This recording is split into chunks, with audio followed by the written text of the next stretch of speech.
Good evening, everyone. I show a couple minutes after 6, so I'm going to go ahead and call to order our regular session of January 9, 2018 of the Schertz City Council. First item we have on the agenda this evening is our opening prayer and pledges of allegiance to the flags of the United States and the state of Texas. Dr. Scagliola will lead us this evening. If you'll please join me in standing. Dr. Scagliola.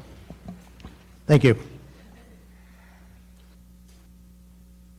Dear Lord, Heavenly Father, we ask your blessing on those who gather in your name. And as we conduct the business of our city, we seek your guidance so our actions are consistent with your teachings. As we plan our future, let us do so with the intention to promote what is best for our community. This in your holy name we pray. Amen. Amen. I pledge allegiance to the flag of the United States of America and to the republic for which it stands, one nation, under God, indivisible, with liberty and justice for all. Honor the Texas flag.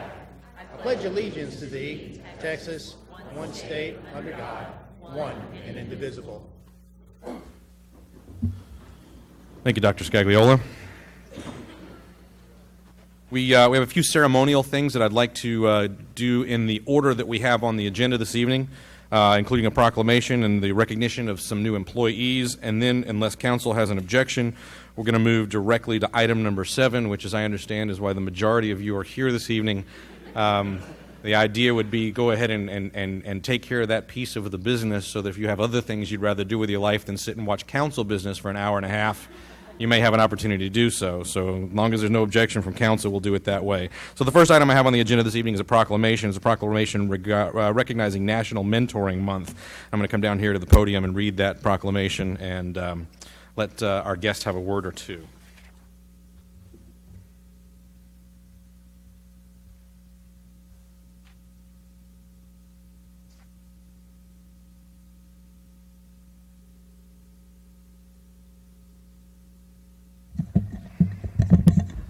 Come on, please. And if I'm lucky, council will remind me if I forget to put things back the way that I found them with the microphone here, like my mother taught me to do. I tend to forget sometimes. I'll come up right here if you like. All right, so January 2018, National Mentoring Month, and I'm just going to read this because it's slightly lengthy rather than having any commentary from me personally. And it reads as this. Whereas January is National Mentoring Month, celebrating the benefits of youth mentoring across the country, and whereas every day in communities across the country, caring adults volunteer their time with mentoring programs to create consistent and supportive relationships to young people, at its most basic level, mentoring is successful in real life because it guarantees young people have an adult to turn to, and they have a guiding hand to help them in dealing with day-to-day challenges. At a more complex level, there's a powerful mentoring effect that ultimately makes our communities stronger. And whereas quality mentoring programs are proven to build relationships that help improve school attendance and academic achievement, promote responsible decision-making, and provide skills to better navigate relationships at school, socially, and at home, a report by Mentor, the National Mentoring Partnership, found that young adults who were at risk for not completing high school but who had a mentor were 55% more likely to be enrolled in college than those who did not have a mentor. 81% more likely to report participating regularly in sports or extracurricular activities. More than twice as likely to say they held a leadership position in a club or sports team. 78% more likely to volunteer regularly in their communities. Whereas as a community, we must commit to not leaving these powerful relationships to chance. Mentor's report found that 1 in 3 young people will grow up without a mentor. Through cross-sector collaboration, we can close the mentoring gap. And whereas the National Mentoring Month public awareness campaign, recognized by presidential proclamation and congressional resolution, is led by Mentor, the National Mentoring Partnership, and the Harvard T.H. Chan School of Public Health, National Mentoring Month not only recognizes the benefits of mentoring, but also acknowledges those who give generously of themselves by mentoring youth as tutors, coaches, teachers, and volunteers. Now, therefore, I, Mayor Michael Carpenter, do hereby declare January 2018 National Mentoring Month in Schertz, Texas, and call upon public officials, business and community leaders, and educators, and encourage all City of Schertz citizens to observe this month with appropriate ceremonies, activities, and programs in order to recognize, acknowledge, promote, and support mentoring programs. So with that said, would you like to have a shot at the microphone here? First of all, this is for you, but I'll hold it to your finish. But all right. Hi, everybody. I'm Sonia Chapa, and I have with me Angela Green. She's our liaison at Randolph, And then you see some of our Schertz firefighters and Chief Cade Long. They all mentor in the Schertz school districts. We are in Schertz Cibolo Universal City, but these folks behind me mentor in the schools in Schertz itself. Currently, I have about 3,000 students that I'm trying to match, and I currently have 500 mentors. So I'm really looking for an opportunity and a way to increase that number. So if you know anybody or you're interested, you can see our website. It's CIS-SCT, South Central Texas. So thank you all so much today.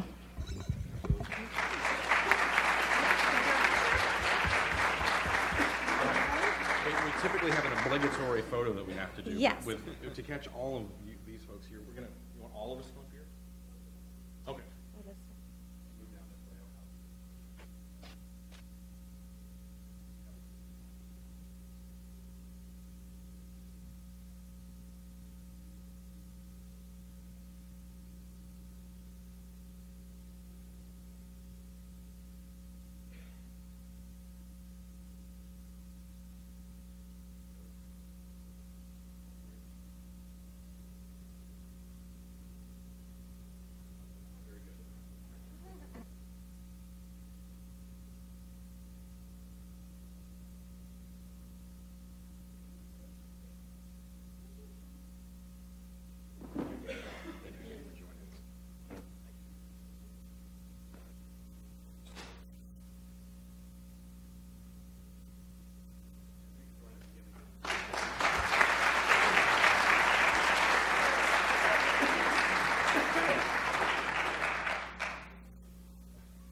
Councilman Crawford busted me.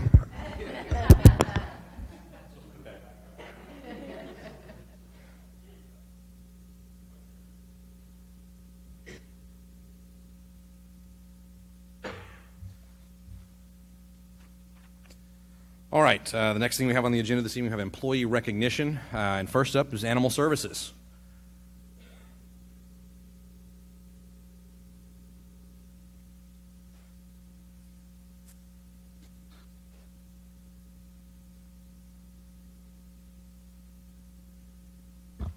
Good evening, Mayor, City Manager, Council members. Good evening. This is Stephanie Ramirez. She is a new kennel tech. She started in the summer, sorry. She started in the summertime as a temp, kept up with our website, wanted to see if we had any openings, found one, applied, and we hired her. She has 2 children, 9 and 5, sorry. She likes to go fishing with her family is one of her hobbies, and she likes to become an animal control officer if a position becomes available. Very good. Well, first of all, welcome. Glad to have you with us. And for all of you that are going to be brought up here this evening, if you have a shot at the microphone, if you want to, you may. It's not mandatory, but please, if you would like. I just want to say thank you for this opportunity with the city. Wonderful. We're very happy to have you with us and look forward to you being with us for a long time. Welcome. Very nice.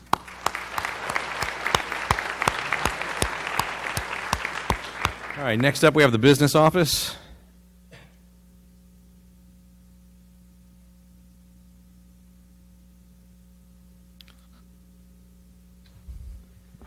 Good evening, Mayor and Council. Evening. Tonight I have the pleasure of introducing Donisha Harden-Trussell, who is our new utility billing manager. So it's a position that was highly sought after by staff, and we're very lucky to have brought her on board. So Donisha was born in Fort Hood, Texas, but actually went to high school, or graduated high school in Germany. Kaiserslautern? Oh, yes. All right. Kaiserslautern. Kaiserslautern has a good football club. Home of the Raiders, they say. Different kind of Raider, but her father retired from the Army, and the family moved back to the San Antonio area. She's been a resident of the Schertz Cibolo area for 12 years and loves to travel and spend time with her family. Wonderful. First of all, welcome. Glad to have you with us. Please. I just want to say thank you, and I am truly enjoying the new experience and look forward to working with everyone. Wonderful. Glad to have you with us. Look forward to having you with us for a long time. So, very nice.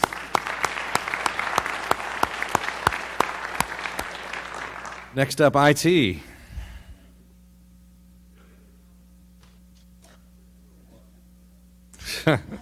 He says that to council during budget time, too. It's the only time I come up here is asking I for know. money, sir, yes. Okay, good evening, council, Mr. Mayor, and Mr. Castle. I'd like to introduce you tonight Antonio Valenzuela. He prefers to go by Marcos. Don't ask me why. I think it's probably, never mind, it's a long story. Originally from Alice, Texas, comes by way of Corpus Christi. Spent most of his, a big chunk of his career working in the health industry. We were fortunate enough to entice him away from that industry into our organization on December 11th, so he's been with us about a month, not quite a month, so you're getting there. So he still keeps coming back, so that's a good sign.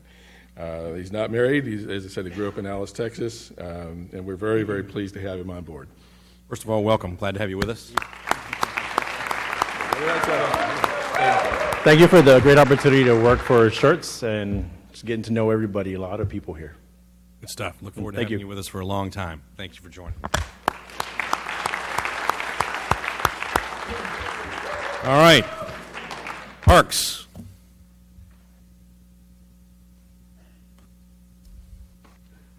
Good evening. Evening. I'm here to introduce our new park worker, Robert Dobratz. Robert was born and raised in Omaha, Nebraska. He previously worked at the San Antonio Botanical Gardens before coming to Schertz. He's recently married, no children yet. He is dad to a rescue puppy from Animal Services called Layla. And in his free time, he enjoys church, sporting events, and South Padre Island. Wonderful. Welcome, first of all.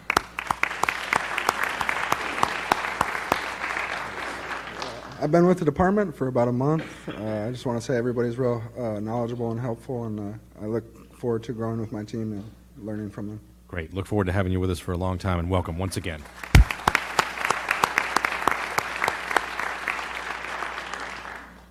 All right, as I said, looks like the majority of you are here for item number 7, so I'm going to move to item number 7, which is Ordinance 18S02, an ordinance by the City Council of the City of Schertz, Texas, amending the official zoning map by rezoning approximately 11 acres of land from single-family residential, or R1, to Neighborhood Services District in S. All right. Bear with me. Just give me a second. Let me try to find the slides. Absolutely, not a problem. I did go out of order, so it catches everybody off guard when I do, so It does. no problem. It does. Okay, good evening, Mayor Carpenter. Emily Gerby with the Planning and Community Development. I'm the planner that was assigned to this project. So as you mentioned, it's 11 acres that they're proposing to rezone from single-family residential to neighborhood services. So it's a little hard to see here, but the subject property is this property in green. This is Wiederstein and then FM 3009. It currently has an existing home and quite a bit of undeveloped land. Apparently the home is gone. It is. The home is gone. On November 28th, 21 public hearing notices were mailed out to all the property owners within that red 200-foot notice buffer. At this time, we've received 5 responses in favor and 3 opposed. The public hearing notice for tonight was published in the San Antonio Express News on December 20th. Part of a recent UDC amendment that was adopted, all zoning cases now are required to place zoning notification signs on the property, so you can see that sign here. It basically just gives what the current zoning is, the proposed zoning, when P&Z meeting took place, and then tonight's meeting as well. So this is the proposed zoning exhibit. You can see the subject property here, the 11 acres, and then once again that 200-foot notice buffer.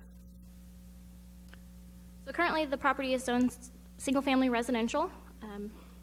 There has been a letter of intent that was submitted for a proposed church to go on the property. To the north, we have neighborhood services. It's the car wash, and then public use, city-owned. To the south, we have single-family residential that is developed with homes. On this side, we have single-family residential R6, also developed with single-family homes, and then 3009. The comprehensive land use plan through the future land use plan designates the subject property as single-family residential, as you can see on this slide.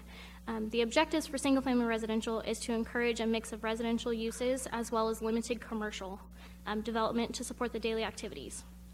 The neighborhood services zoning district would allow for the limited commercial uses desired by the future land use plan and the comprehensive land use plan, and is typically, it's been used in the past for areas that are on the comp plan single-family residential but want to do that limited commercial. We typically go for neighborhood services. So one question that was brought up at the Planning and Zoning Commission was, if for some reason the proposed church does not develop the property, what can go there if it's approved as neighborhood services? So anything on this list is permitted by right in neighborhood services, which we consider are lower intensity commercial than you would say general business or general business 2.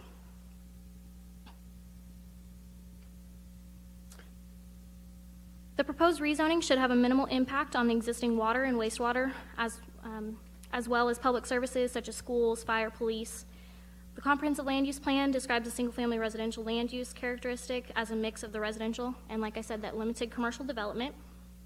Neighborhood services district would be considered a commercial classification that would allow for that lower intensity commercial development.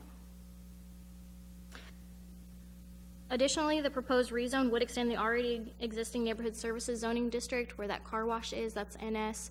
This would just be a continuation of the neighborhood services.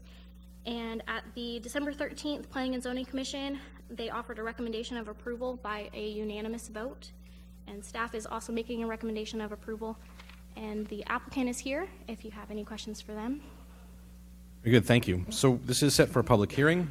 So generally what we do for a public hearing, I'll open the public hearing, allow anyone that would like to address the council to come forward and do so. We ask that you keep commentary to around 3 minutes, but being the chair, I get a little bit of leeway to extend that if need be. And so at this time, I'm going to open the public hearing. Anybody who would like to come forward and address the council on this issue may do so. Mr. White, I think you'd ask if you might go first, so please do if you'd like. Oh, and I should have said if you would give your name and address for the record for the city secretary. Absolutely. Zach White, and I'm representing Revolution Church. I actually brought, can we give her this folder? It's got addresses in it of the people who are here. Perfect. That'll definitely suffice. Okay, great. Mr. Mayor, City Manager, City Council, thank you for all that you do. This process has been a major season of learning for me, and I just wanted to say in front of our congregation in this environment that I definitely have a new appreciation for what each and every one of you do. Many of you may not know, but the mayor works a full-time job also, in addition to being the mayor, as do most of the council members. And that blew my mind. I had no idea. I mean, it's just unbelievable. So we appreciate it. We don't take it lightly. I know that city staff, mayors, councilmen, a lot of your work probably goes kind of unnoticed. And I just wanted to say our church is grateful for the hard work that you put in and for what you do.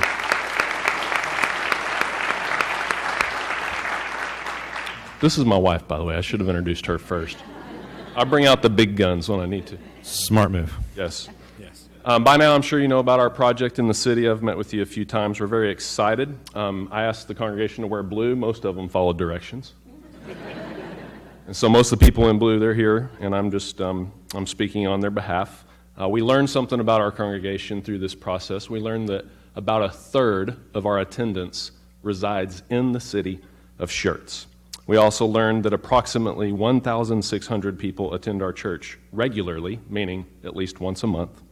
We did our own sign-in sheet, brought that over to y'all tonight. And I just thought I'd share just a couple things that have happened and how I think we're going to be able to do even greater things here in our city. In our 8-year history as a church, we've baptized 900 people. We've seen over 3,000 people make the decision to give their life to Christ. Those are important measures for us. Those are numbers I can give. But the much more important measures are a lot harder to put into a statistic. There's not a week that goes by that we don't see an addict healed or get into recovery, a marriage put back together, a teenager find his way, and I could go on and on and on. And many of those people are sitting here in this room tonight whose lives have been changed. Simply stated, we feel that our church brings incredible value to the community already, and we feel like having this new location is going to allow us to do that at an even greater level. Thank you for your time this evening and for hearing our rezoning request. Appreciate you. Thank you, sir.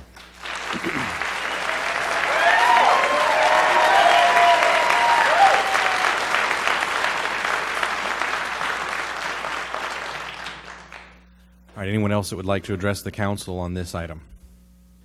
Please. Maggie Titterington, the Chamber, 1730 Schertz Parkway. And I just wanted to echo what Zach said. First, thank you to Brian and his team and his staff. We've been a learning process as well and going through procedures and everything, but it's been a great process, and I can just tell you, just from membership-wise, Revolution Church has been a wonderful community partner. I am looking forward to the things that they want to open up to the community of Schertz, opening up their church, opening up their services, whether it's through events or partnerships, but they have been an awesome community partner, and all they want to do is to continue that partnership, but now in the city of Schertz. Thank you. Thank you, ma'am.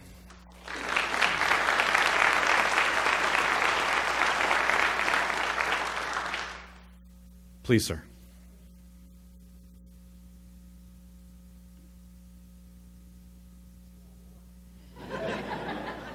No rush. Have a seat now. All good. My name's Art Weidman. I live on Fawn Drive, and I just need to know one question. Are they going to have a privacy fence along the side of the property? Because it backs right up to my property, and get rid of all my deer and coyotes and foxes and all that. I believe that Mr. James, if you'll wave your hand. Oh, right here. So I'll let her address that for you after we have the public hearing completed, and she'll answer that question actually for everyone. Oh, so, okay. There's no guarantee then, but there is a... As soon as she gets it. As soon as the public hearing's over, then I'll let staff come back and answer any questions that are asked during the public hearing. Okay. Just a procedural thing to go through the public hearing, then close it, and then go back to the normal. And then you said something about a commercial property. If the church fails, they're going to make it a commercial section there. How come they're going to do it when further on up I-35 North, they're building that big, what do you call it? Professional thing. Yep, we'll address the acceptable uses as well at the end of the public hearing. Well, I don't think I can stay up that late.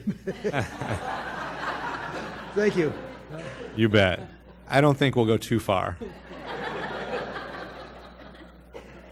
Anyone else would like to address the council on this matter? All right, long pause. It looks like I don't have any other takers, so at this time I'm going to close the public hearing.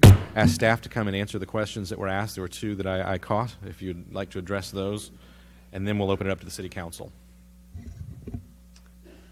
Okay, so the first one, they would be required to do an 8-foot tall masonry wall adjacent to all properties that are residential. So essentially along this whole property line and this whole property line, there will be an 8-foot tall masonry wall and then 20 feet of landscape buffer behind that. Okay. And then, so essentially, if for some reason the church does not come in, the property will just be neighborhood services, and anything that's on this slide can come in by right. That doesn't mean that there's, an end user. If the church falls through, it's going to come in as this. Haven't heard anything like that. This would just be what it's allowed to be by right with the zoning. Very good. Okay. As the council, as I bring this to the council, they may have questions for you as well. And when we wrap up, if the gentleman is still here, if he has any other questions, could one of y'all just check with him, make sure that he has all of his questions answered? Okay, very good. Thank you. All right, so city council, questions on this one. Mr. Davis? Mr. James, have we got a path forward on the Schertz public use property that's adjacent to Wiederstein? So we have had a number of conversations about that, and just to get everyone up to speed, and Emily, if you can pull up the graphic with the property. Oh.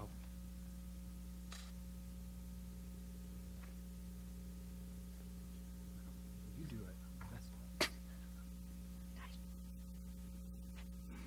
Okay, now I'm messing it up. Let me get the graphic. I think I'll explain. Go down about 3 slides. Oh, it's this slide. I just keep moving the picture around. It's like I just learned how to use technology. Okay. So as Emily had pointed out earlier, the property in green is the subject property that's in for rezoning. That property has frontage on FM 3009. It does not have frontage on Wiederstein Road. You have the car wash right here, and then this triangular shaped piece of property is city parkland. Essentially, what has to happen is the city has to find there is a public benefit to granting some sort of right over, through, across that park. And so what everyone who's looked at this property has wanted is the ability to access the property off Wiederstein Road, a drive through there. While that still may mean minor, we have to find that public benefit. So the conversations have really centered around having that drive constructed by the owner of this property, providing an easement or property for parking that's open to the public, and then essentially creating a trailhead. At its core, I think generally everyone's agreeable to that. What we're trying to do is figure out how we make that sort of concept the best for everyone in terms of maybe where there are trails through the property, who maintains those, things like that. So what we essentially agreed is let's just let the zoning get through and then we'd come back around on it. So my assumption that is if the council recommends approval tonight, I probably have a phone call in my office at 8 tomorrow morning saying, hey, can we regroup on it? I'm confident that we can find a way there. I think the applicant understands there has to be a demonstrable public benefit for the city for this, and then certainly I think the idea is to try to work something that's good for everyone, that doesn't impose greater cost on either party, that's safe for everyone, that doesn't create problems on the church property from the public there. So I'm confident we'll get there. We just decided to take a pause on it to let the zoning get through. Thank you. Anyone else? If not, then is there a motion to address ordinance 17S50? So moved. Second. Is that a motion to approve the ordinance? Yes, sir. A motion to approve ordinance 18S02. I do have a motion and a second. Any other comments or questions from council? Hearing none, I'll call for a vote. Aye. Aye. Aye. Aye. Aye. I have 5 ayes and no nays. The motion carries. We do have a second reading on this one, as we do with all ordinances. That one is generally done under consent after a first successful reading. I think we'll have that on our very next agenda, but for this evening, that motion is carried, and once that final step is taken and I sign the piece of paper, it'll be appropriately rezoned. So, as I said earlier, given that that's the end of this portion, I'm going to have council take about a 5-minute recess, and if y'all want to hang out, feel free.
All right, if we may, we went a little longer than 5 minutes. We'll go ahead and reconvene.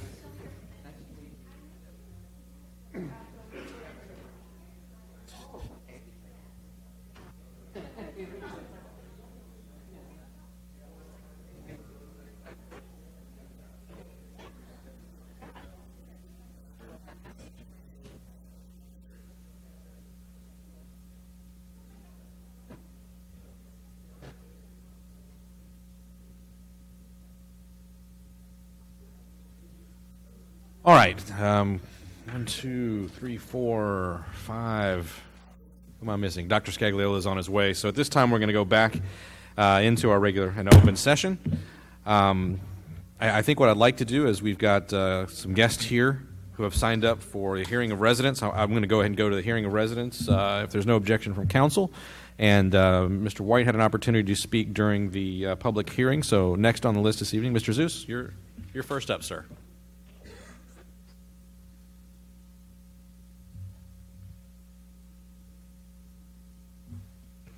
Good evening, Mayor, council members.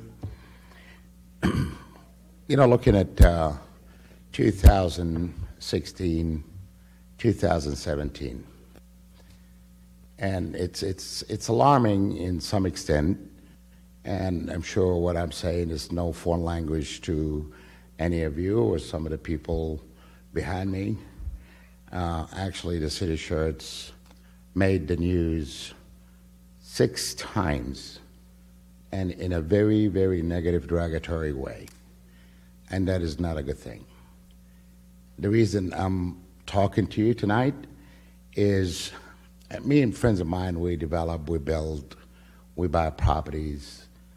And we had a meeting 2-3 weeks ago, and we discussed cities and areas where do we want to build. And I was really totally shocked anonymously. They said unequivocally, including my contractor, we will not build the city of Schertz, period. And I did look at 2 properties in the city of Schertz that I wanted to build and invest $2.5 to $3 million. But then when I got that anonymously answer from all of them, I was very discouraged, and we scrapped it off that plan. Things have to really, totally, really change. This is the negativity in the news media is alarming and is concerning. It's actually from anywhere from a city official that made the media, well, 2 city officials actually, 2 school board members, and that's not healthy. You know, we're a very small little town. But that's being said, the loss of employees in our city is alarming also. Recently, I understood a gentleman that worked for us for accounting, and he's supposedly, I might be not correct, but I'm sure I am, second in command in financing, but he have access to financials. That is alarming too.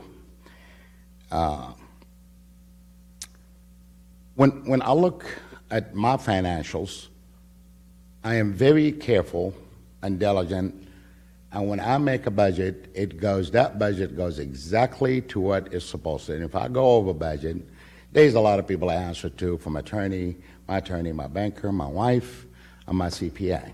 But when I look at a city and we hire people, you know, and somebody asks me, where do you think the money is? I said, well, for a starter, I says, you got to look of upper management and all the salaries they're getting.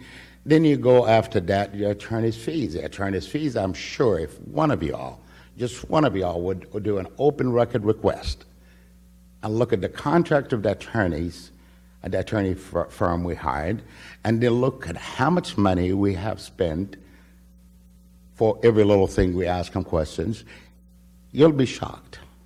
You'll find it alarming.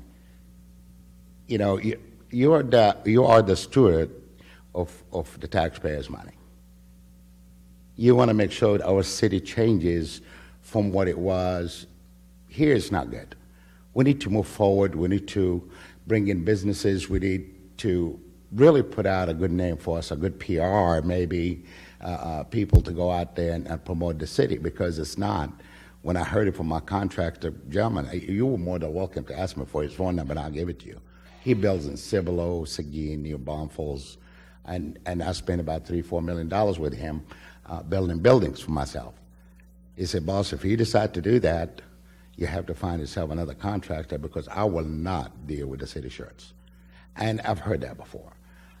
It's not that bad. It sounds bad. It sounds horrible, but we need to change whatever philosophy we have.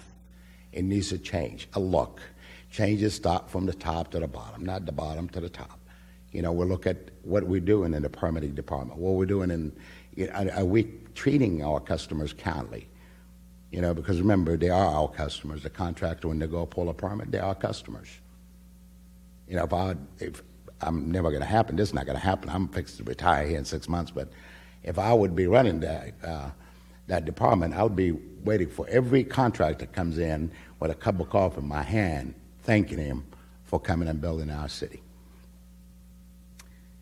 I really want you to take what I said very seriously. The city cannot afford to take another hit in the social media. Social media needs to be controlled. I read some of those people, they're crazy, they're insane. When they bash the businesses in this city, when they said they're awful, I would never go back. This is the businesses that paying tax dollars to help the city move forward. This is insane. They did it to me.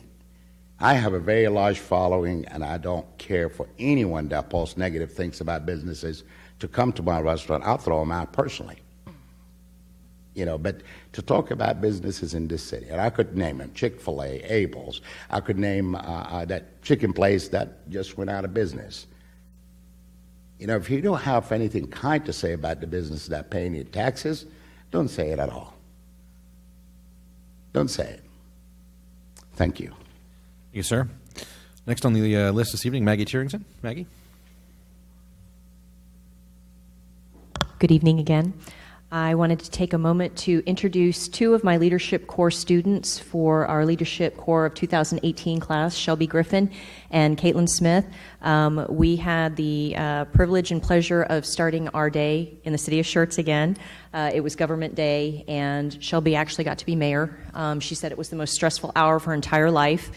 We did a mock city council meeting and addressed 3 semi-truthful issues, kind of, fictional, and they realized how hard it is to sit up on this dais and to discuss and to make decisions, especially with some really bad hearing of residents and public hearing people coming up here saying some things. But they really got a lot out of it, and I just want to thank Mr. Kessel and Melissa Giedman, Linda Klepper, Brian James, Sarah Gonzalez, and all the people that helped make it such a productive morning, because they really, really they were going to sign up. They forgot to sign up at Hearing It Residents, and I know we can't share our time talking, but they really got a lot out of it. Wonderful. Thanks for joining us today. Hope that did go well. And last signed up, Mr. Westbrook from our Board of Trustees in the school district. Welcome and thanks for joining us tonight. Good evening, Mayor Carpenter, City Council, John Kessel, City Manager. First of all, I think it's my first opportunity since becoming board president, the opportunity to stand up and say hello.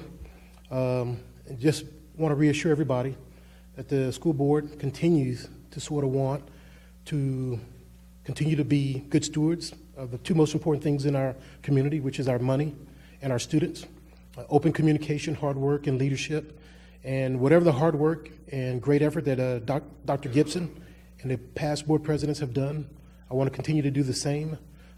I will share my name, my number, my personal email with y'all, and if there's any time I can do anything that sort of further y'all's goals and foster communication with the school district and City of Schertz, I'll certainly attempt and make every effort to do so.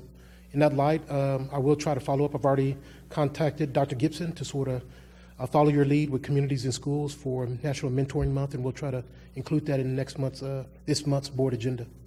So thank you very much. Thank you for joining us. Thank you for serving. And my youngest child is a junior at Samuel Clemens, and I got to tell you, you guys are doing a great job. Good deal. Because I know he's a handful because I have him at home. So appreciate it. The city is doing a great job, so thank you very much. Thank you, sir. All right, that's everyone that signed up this evening. At this time, I would like to, again, with the indulgence of council, and if there's no objection, move to agenda item 6, as we have another guest here this evening. And item number 6 is Ordinance 18S01, which is an ordinance by the City Council of City of Schertz, Texas, amending the official zoning map by rezoning approximately 27 acres of land from pre-development district, or PRE, to apartment multifamily residential district, or R4. So I'm going to invite staff up, and I'm sorry I didn't give you any warning. You didn't probably think this was coming up for at least 5 items. But if you would, give staff a chance to present on this one. We'll have the public hearing, and then we'll open it up for council. So, Bryce, thank you, sir, for being patient with me. Absolutely. I was actually just getting ready for a nap, with the impending workshops coming up. Figured I'd be on a little later. Bear with me for just a second. Let me get to my slides. Absolutely, no problem. All right, here we go. While you're doing that, I was also remiss earlier in failing to recognize Caleb Reeder from PAC 343. I understand that you're here and you're observing and working on a badge. Wonderful. Well, we're very pleased to have you with us, and thank you for joining us. I hope it's a positive experience seeing how government works. Mr. Cox. Good evening, Council. The item that you have before you is a request to rezone approximately 27 acres of land and there is a typo, I apologize, in this in our background. It should be from pre-development district to R4, not PDD, should be PRE. The property in question here, this 27 acres, is located just north of I-10 and FM 1518. What you'll see here is the Alamo Travel Center gas station, and it's the property just a little bit further back, and then it's just south of where they're doing development currently, which is the Halley's Cove infrastructure that's being built here along 1518 if you drive down 1518. So the applicant is requesting apartment multifamily rezoning, which is R4. On December 20th, 11 public hearing notices were mailed out to surrounding property owners within 200 feet. As of this staff report, 3 responses have been received, all in favor. Additionally, this item was heard at the December 13th Planning and Zoning Commission meeting where there were no citizen comments. And the commission offered a recommendation of approval. This area is identified on our comprehensive land use plan. There's our zoning signs again that council approved about a month ago. We've got those up and out already. This is a snapshot of our comprehensive land use plan, specifically from the Schertz sector plan that was approved in 2013. As you can see here, this light purple is our transition zone. And the transition zone is defined as a land use characteristic area that is to create an appropriate land use buffer between the highway-oriented uses here to the south and then the estate neighborhood to the north. And so again, this is areas that we're looking at that would be characterized by smaller scale garden office developments, multifamily, some intermittent commercial that doesn't need that highway frontage that you get tax offices or law offices, things that don't need as much signage there. And so it does really provide that buffer between the uses because as you go further south, this is our intense highway commercial that we would look at as traditional interstate development. So the request for apartment multifamily zoning is compliant with our comprehensive land use plan and does fit with the long-range goals of that plan. City staff does recommend approval of this item as submitted. While there is currently, apartment zoning should have a minimal impact on the overall planned utilities that are out there. As the council knows, there is not sewer available today. However, this piece of property would access the Woman Hollering trunk line that is being proposed and then built here in subsequent months as we're wrapping up that project. So they will be available to access that section of the line. There is existing water there along 1518. Additionally, because it is planned into our comprehensive plan as that possibility for apartments, it'll have minimal impacts on our planned future services for schools, police, fire, EMS, etc. Again, city staff does recommend approval of this item, and the Planning and Zoning Commission also offered a recommendation of approval. The applicant is available if you have any questions. Very good. So we do have this set for a public hearing. So just as we did earlier, I'll open it up for the to the public. Again, roughly 3 minutes or so in commentary, but leeway again from the chair if needed. So at this time, anybody that would like to come forward as I open the public hearing and may do so and address the council on this item. Please, sir. Understand you're here and representing the applicant. Yes, Mayor. Patrick Christensen, 310 South St. Mary Street, San Antonio, Texas, Suite 2700. I appreciate you moving the item forward. You certainly didn't have to. I would have patiently waited. But as staff pretty much covered everything, but basically what we're trying to do here is sort of have a multifamily buffer between the commercial that's on I-10. We have the gas station, and there's sort of that quasi-industrial site between the gas station and us. I drove by there on the way out here this evening. They had a bunch of tractor-trailer trucks out there. I also represent the developers on the other side of the road, 1518 Land. They're proposing, and I've shown staff a site plan when we were discussing your master thoroughfare plan. They're proposing sort of a big box retail center. So between Halley's Cove, the single family homes, and the commercial that's closer to I-10, we feel the multifamily would be a good buffer. Planning and Zoning Commission had a few questions after the public hearing had closed about the sewer, but this property will not be developed until that sewer trunk line comes through, and we will connect through the Halley's Cove property. So if you have any questions, I'd be happy to answer those. We would respectfully request your support. Very good. Thank you, sir. Anyone else like to address the council on this item? All right, long pause once again. Doesn't look like I have any takers. So go ahead and close the public hearing. We'll open it up to council at this time. Council, questions? Gentlemen? Mr. Davis? No? This in? Dr. Scagliola? Yeah, I was a little concerned as I was looking through the package. For one, it talked about planning and zoning. The vote was 4-2 for approval, which really it's almost a 50-50 split there. And I'm starting to wonder why.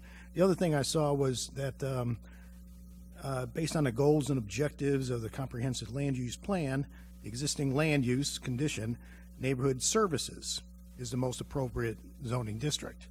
Now, is that a typo, or is that actually what was intended? This is on the bottom of the City Council memorandum, January 9th, 2018.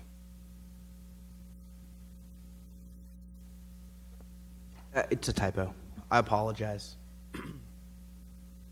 Okay.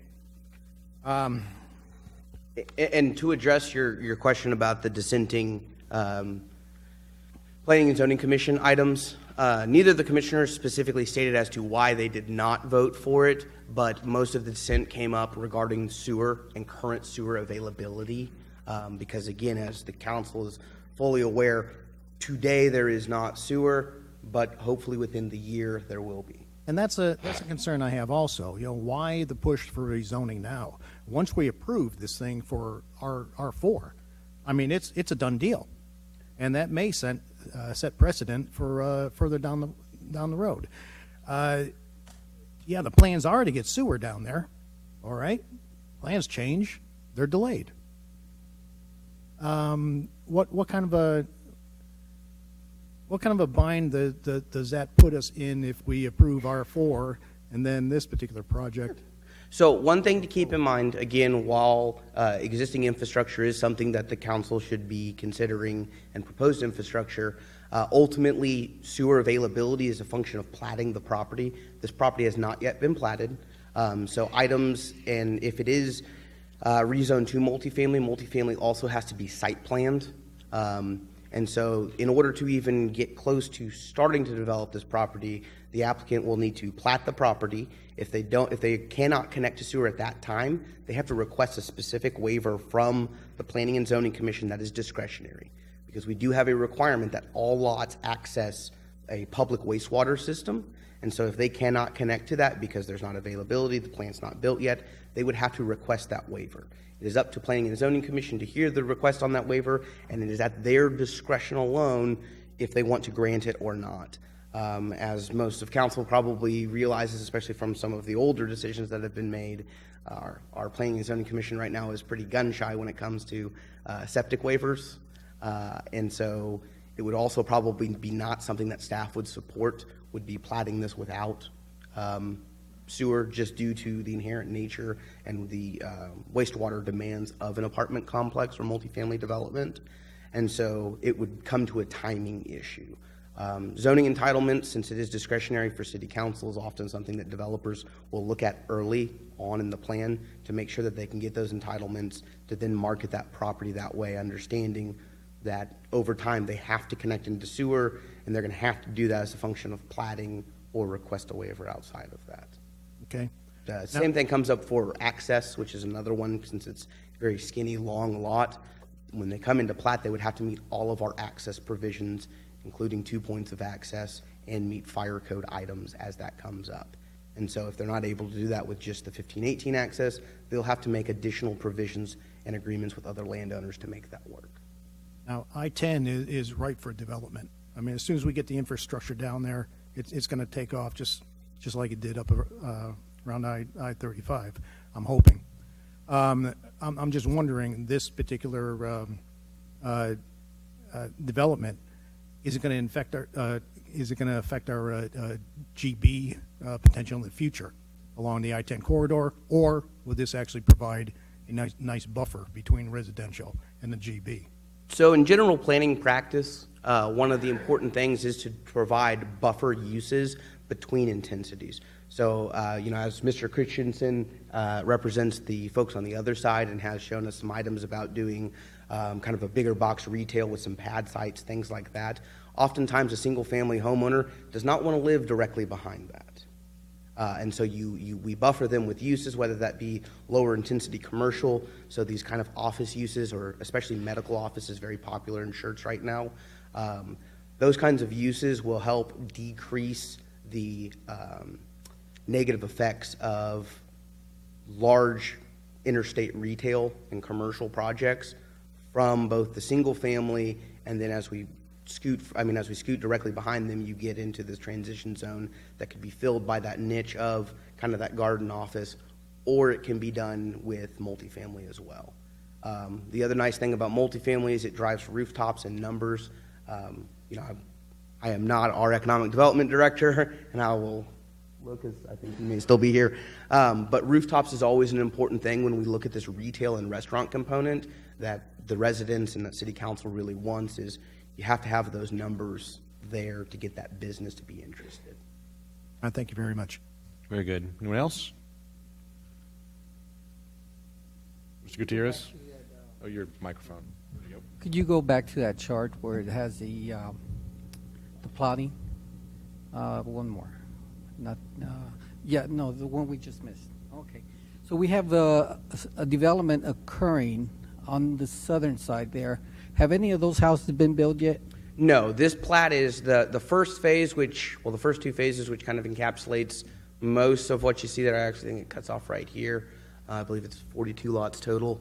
Mm-hmm. It is through final plat. They are currently building the infrastructure, and then they will have to come in and record the plats before we take in building permits to start on single-family construction. So any new resident building a home there would know that there's an apartment complex being built on the north side. They would be able to access what that zoning is, yes. So it's all currently owned by the developer, which I believe is Triple H Development. Thanks. All right, anyone else? My only question is this. I know that this is on the opposite side of 1518 from where the runways are. Is this outside the sound contour lines that we had as concern with the Air Force? I am not sure if it is outside the contours or not. I think they're outside the contours. I think it is far enough south that it is. But if it is within the noise contours, they will be required to build to the current standards that we have for noise contour. Right. So this tonight is for first reading, so it will come back to us again. I would really like to have it the second reading, assuming that it does pass council. Just a verification that we're outside the sound contours. Aside from that, I think this is probably a catalyst for the kind of development we want to see long-term along Interstate 10. It's part of the plan, part of the vision that we've had for well over a decade. So if there's nothing else from council, I'll entertain a motion. Mr. Davis, you had something else? One last thing. On the next reading, can we update the slides? Part of this development out here has dedicated parkland with it, correct? This development, yes. The Howleys Cove has parkland that is developed that is dedicated roughly in this area, as well as further north this block. Can we have that thrown on there as an overlay for the next hearing? Thank you.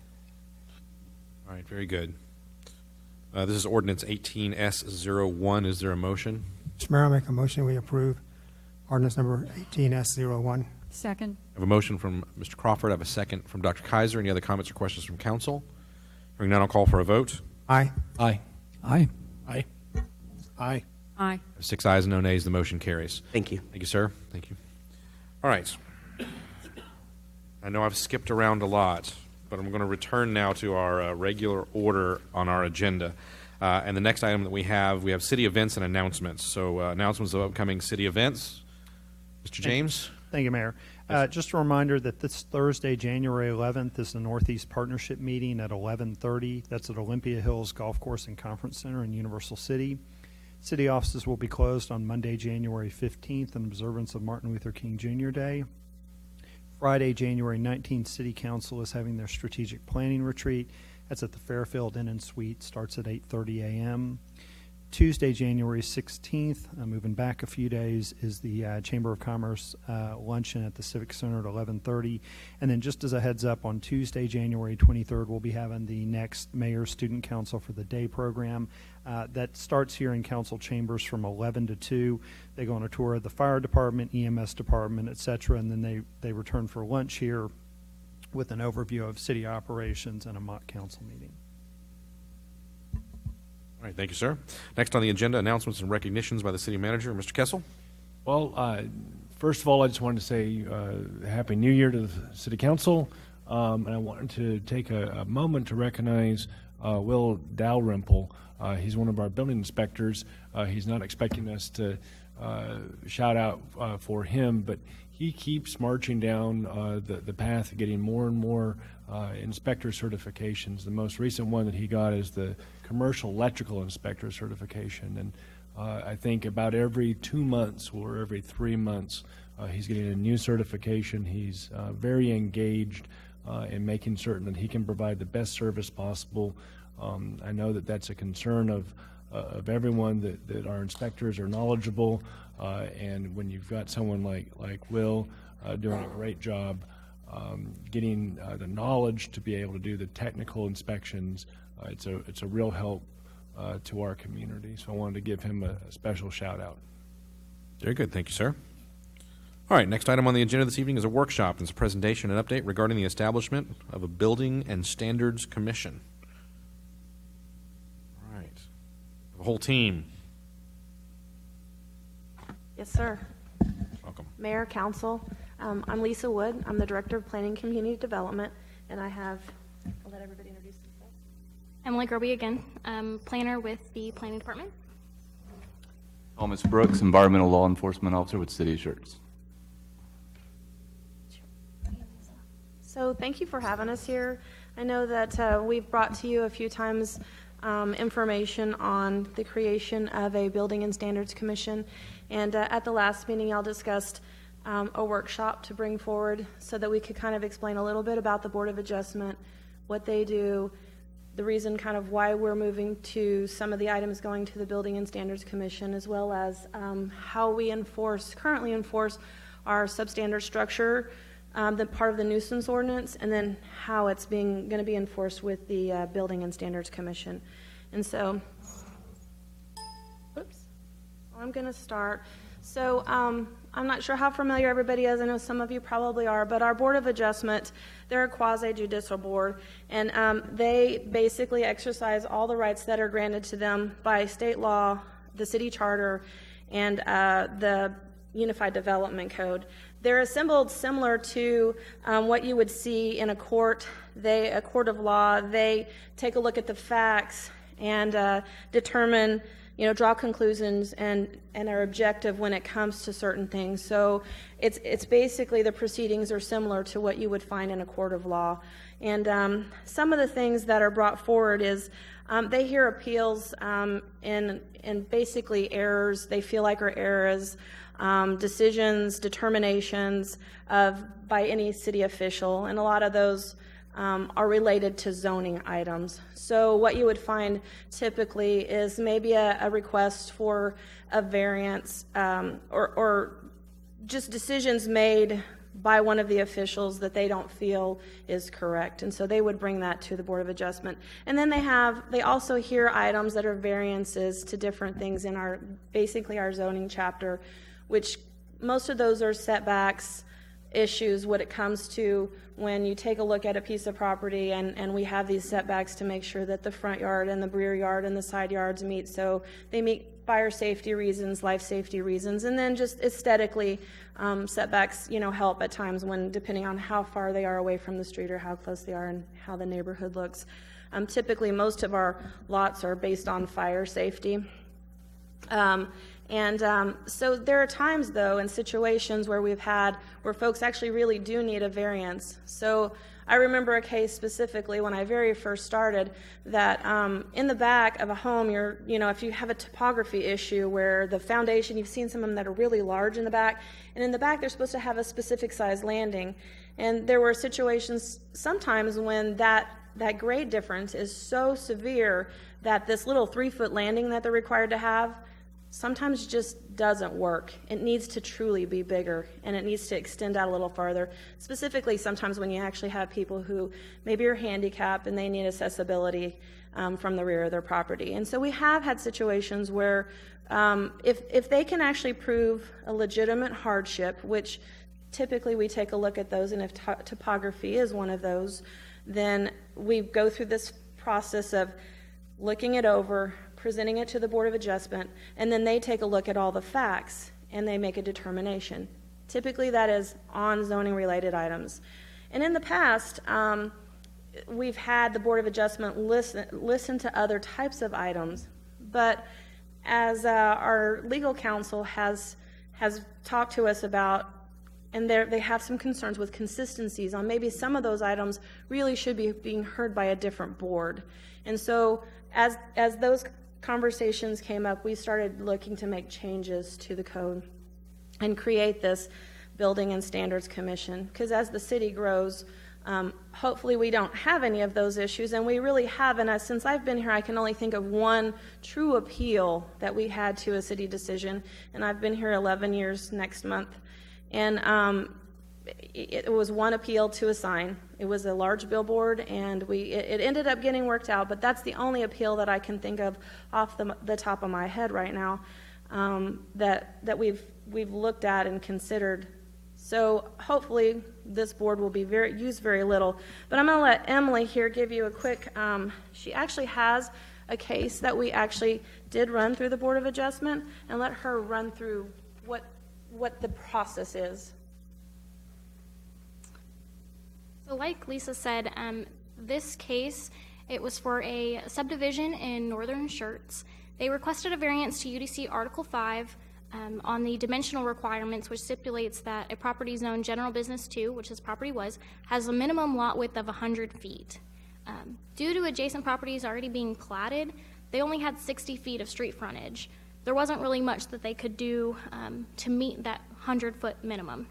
Since this requirement is zoning related, they requested that variance by the Board of Adjustment. It was heard and approved by BOA in 2016. And then I'm just going to walk through kind of how that works. So they submit an application, which includes a variance checklist and some kind of exhibit showing what they're looking to do. For this one, they just submitted the plat exhibit, because this was run when the property was trying to be platted, so they could submit for building permits to develop the property. So city staff gets that application and reviews it for completeness. Assuming that the application is complete, staff publishes in the San Antonio Express News, our newspaper of record, at least 15 days prior to the BOA meeting, and then at least 10 days prior, we usually try to do them a little closer together than the 15 and the 10, we send a written notice to all property owners within 200 feet, trying to gain some citizen input on how the nearby residents feel about that. So this is our current variance checklist, what it looks like. Pretty simple. It talks about what technical requirements are needed to be shown, things like that. The big one on variances is the second sheet. Board of Adjustment may grant variances or modifications, and they really have to look at these 4 criteria. So does the requested variance violate the intent of the UDC? Do special conditions or restricted area, such as the topography, exist that are regular to the subject property, subject parcel of land and not applicable to other parcels in the same zoning district? Is the hardship the result of the applicant's own actions or intended for financial interest? And then would granting this variance be detrimental to the public welfare or injurious to the value of the property in the vicinity? And we get the applicant that is requesting the variance to fill those out, and then this is given to the BOA members to review. So this is an example of what that written notice looks like. So this is your front and this is your back. It's very similar to the way that our zoning maps go out. You can see the subject property, and this is kind of clear on this property has already been developed, this property is platted and owned by a different property owner, so they can only get that 60 feet of street frontage. And then with the bottom here, this is what the newspaper notice looks like. And you'll see that it's all pretty consistent. We're putting the same language in the written notice and in the newspaper so people can kind of trigger each other. So staff publishes the BOA agenda typically the Friday before the BOA meeting. At the BOA meeting, staff gives a presentation, and then we hold a public hearing. Usually the applicant gets up, talks about what's going on. The approval shall be effective for a period of 180 days. If no application for a building permit is submitted within that time, then the variance is null and void. If the BOA decides that there is not that legal hardship, then they have to comply within 15 days. So this is that same criteria that's listed on that checklist that we get the applicant to fill out that I read through earlier. And then similar here, the BOA has to fill this form out as their finding of fact for a variance of approval, so or appeal. So it's not just kind of like P&Z, you get up there, you state your case, and then... Sorry. Our scout's leaving. I was just waving. Homework, I understand. Sorry for the interruption.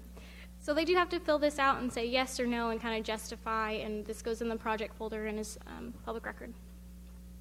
Just a simple approval memo. Once again, that same language that's been on everything else.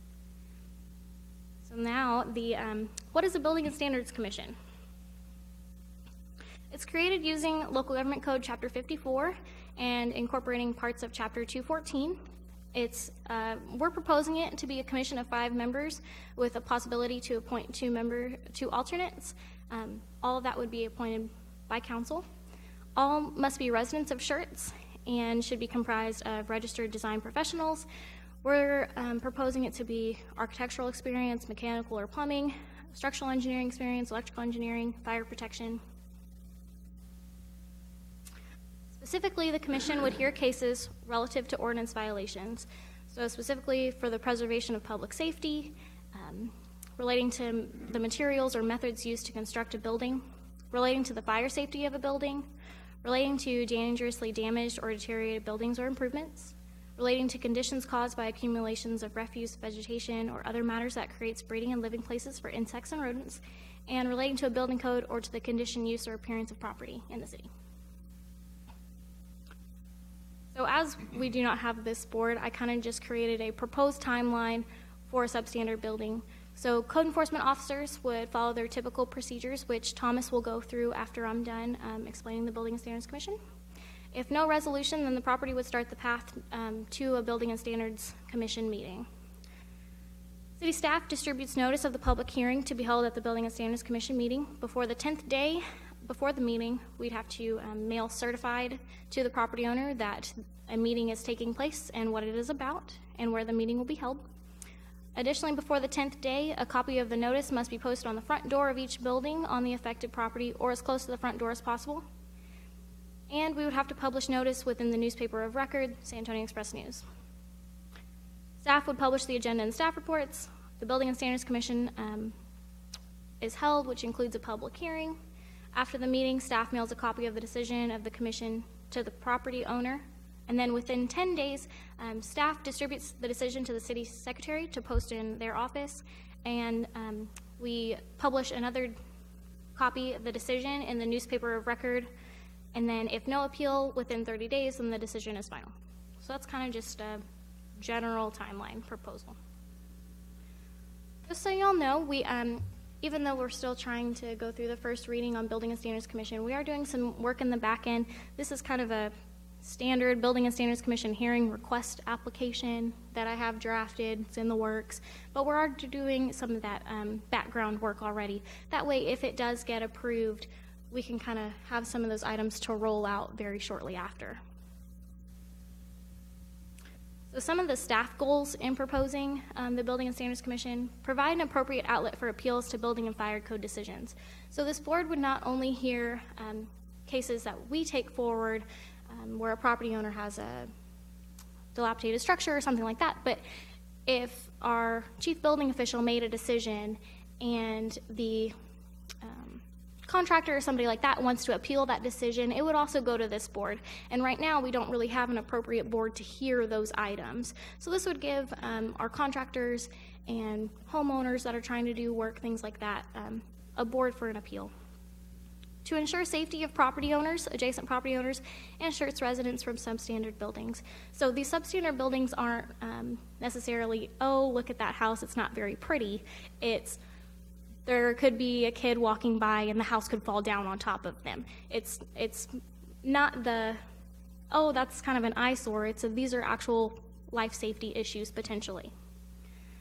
It also provides an opportunity for property owners with a substandard structure, an outlet for public hearing.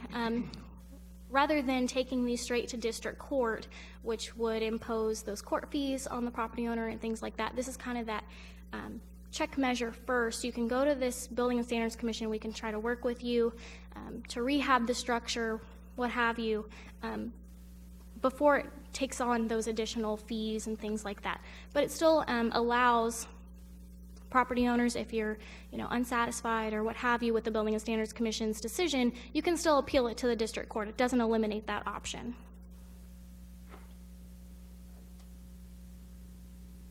I'm Thomas Brooks, as I announced earlier. I've been with the city of Schertz. It'll be 7 years as of February 28th. During that time, I have worked directly with code enforcement the entire time. So I'm here tonight representing code enforcement and its relationship with the Building and Standards Commission. I think it would be helpful to get an understanding of our relationship with the Building and Standards Commission if we first go over some of our current procedures that would actually get us to that point where we would have an interaction with them. So as of now in our current procedures, a complaint is received by my department. An example of that would be high grass and weeds, an operable motor vehicle, or a substandard structure. At that point, an officer is dispatched to the location to verify whether or not there's actually a violation. If a violation is found to exist, the officer attempts to make contact with the responsible party. The responsible party is advised of the violation, and a request is made for voluntary compliance. Now, I thought it was important to note that over 90% of all of our complaints in the city of Schertz are abated at this time. They're remedied. Unfortunately, when a responsible party is not responsive, we issue a citation requiring them to appear in municipal court. Now, at this time, more than 99% of the complaints that come into our department are remedied through the interaction with the court. When all other attempts fail, and only when all other attempts fail, we would then seek legal counsel to prepare a case for the district court, or in this case, the Building and Standards Commission. The Building and Standards Commission would require less resources and time for the department. And that is a big thing for me in particular. We have limited resources, and this would really help expedite things. The use of the Building and Standards Commission, as was said earlier, does not negate the citizen's right to appeal to district court. So during my entire time, almost 7 years in this city, I would not have submitted more than possibly 4 structures to this board if it was in effect, and possibly 4 structures. And I'm sure it's question time. All right.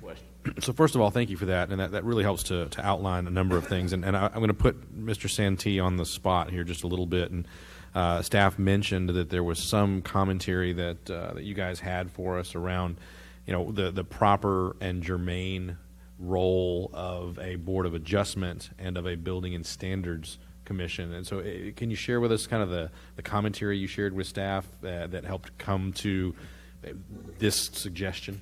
Sure. Happy to, Mayor. And it was actually, Charlie brought it up quite some time ago, but this isn't that uncommon. A board of adjustment is a zoning board of adjustment. It's a Chapter 211 board, and so they're only authorized by statute to hear matters related to zoning. And so what we have here in Schertz, my understanding is that under your nuisance ordinance, which is Chapter 54 of your city code, you had reviews of substandard buildings going before your board of adjustment. Now, that didn't happen, it doesn't sound like, but that's how it would have happened, which is not appropriate. So it was our recommendation that you look at the creation of a Building and Standards Commission to hear those cases. So it's basically, you had the infrastructure in place already in your code for the most part, and it's a matter of creating this other board to hear those matters. But they can do more than that.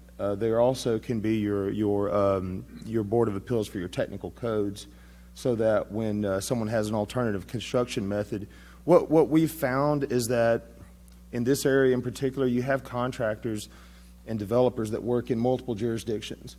And it's not uncommon for one city to be at a different place in their code adoption process than another. And so maybe a method that you're using on your project in this city is not yet recognized in another, in this adjacent city. And if you have a Building and Standards Commission, you could take that alternative method before them and have it approved. And so that's just another thing that type of board can do. But it was our recommendation, mostly because it just was not appropriate for a Board of Adjustment to be hearing those types of matters. Very good. Thank you, sir. Council, questions? Mr. Crawford. I spent some time today talking to Mr. James about how some of this is worded. Part of it under just administrative consistency, and part of it for clarity. And if I can indulge the council and the audience, I'll go over a couple of those things. There are numerous places on the first part of the memorandum in Exhibit A and Exhibit B. At the beginning of that, they start off and they talk about 10 days or 30 days, and they don't specify whether it's calendar days or working days. Since this becomes legal on appeal and those kind of things, I'd like to know if we could make a statement that it's either calendar or business days for complying with our ordinances that we're going to pass. That's an administrative function. Additionally, in Exhibit B, it spells out the word "to" on page 1, puts the number 2 in parentheses to make it very clear. And that's done consistently through Exhibit B, but not done anywhere else in the document. Another administrative issue that, under consistency, we should look at changing that and fixing it to be one way or the other.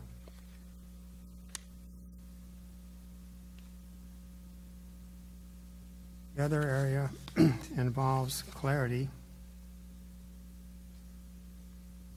In Exhibit B, the rules for procedure governing the Building and Standards Commission of the City of Schertz.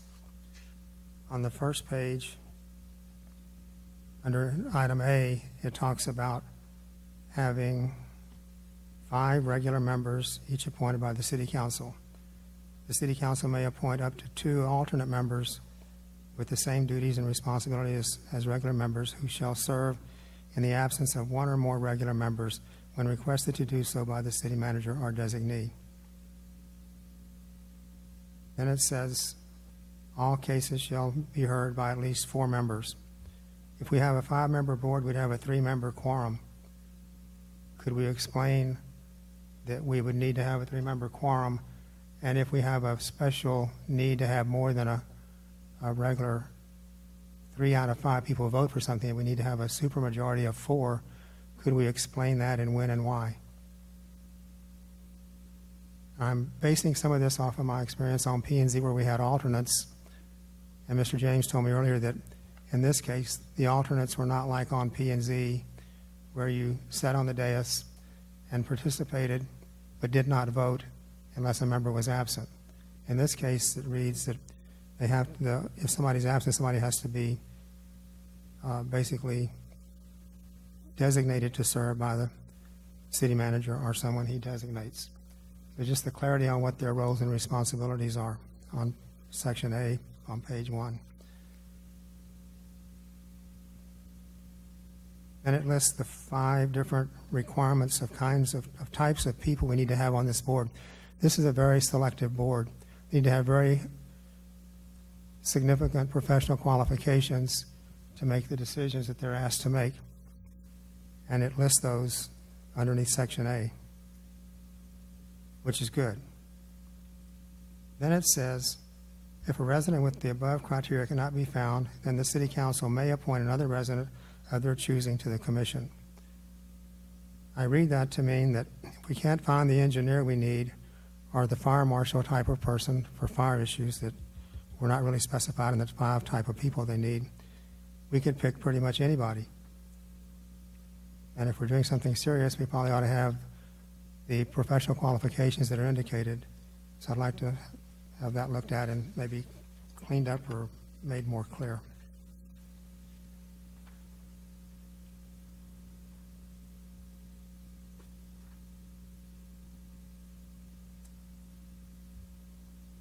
On page 5, under rules governing proceedings, I asked Mr. James, does all of this comply with the state law? And he said yes. And I asked, is it possible to put the citation for the state law so that people can refer back and forth to make sure that everything is done correctly? Because when this is all finished, if you're not happy with the board's decision, your appeal process is through the district court. And that's significant, if nothing else, in the form of money. Under notices on the same page, it says by certified mail, and maybe Mr. Stantee can say, I would also add regular mail just to make sure they got it that way, because they may refuse to go pick up a certified mail document.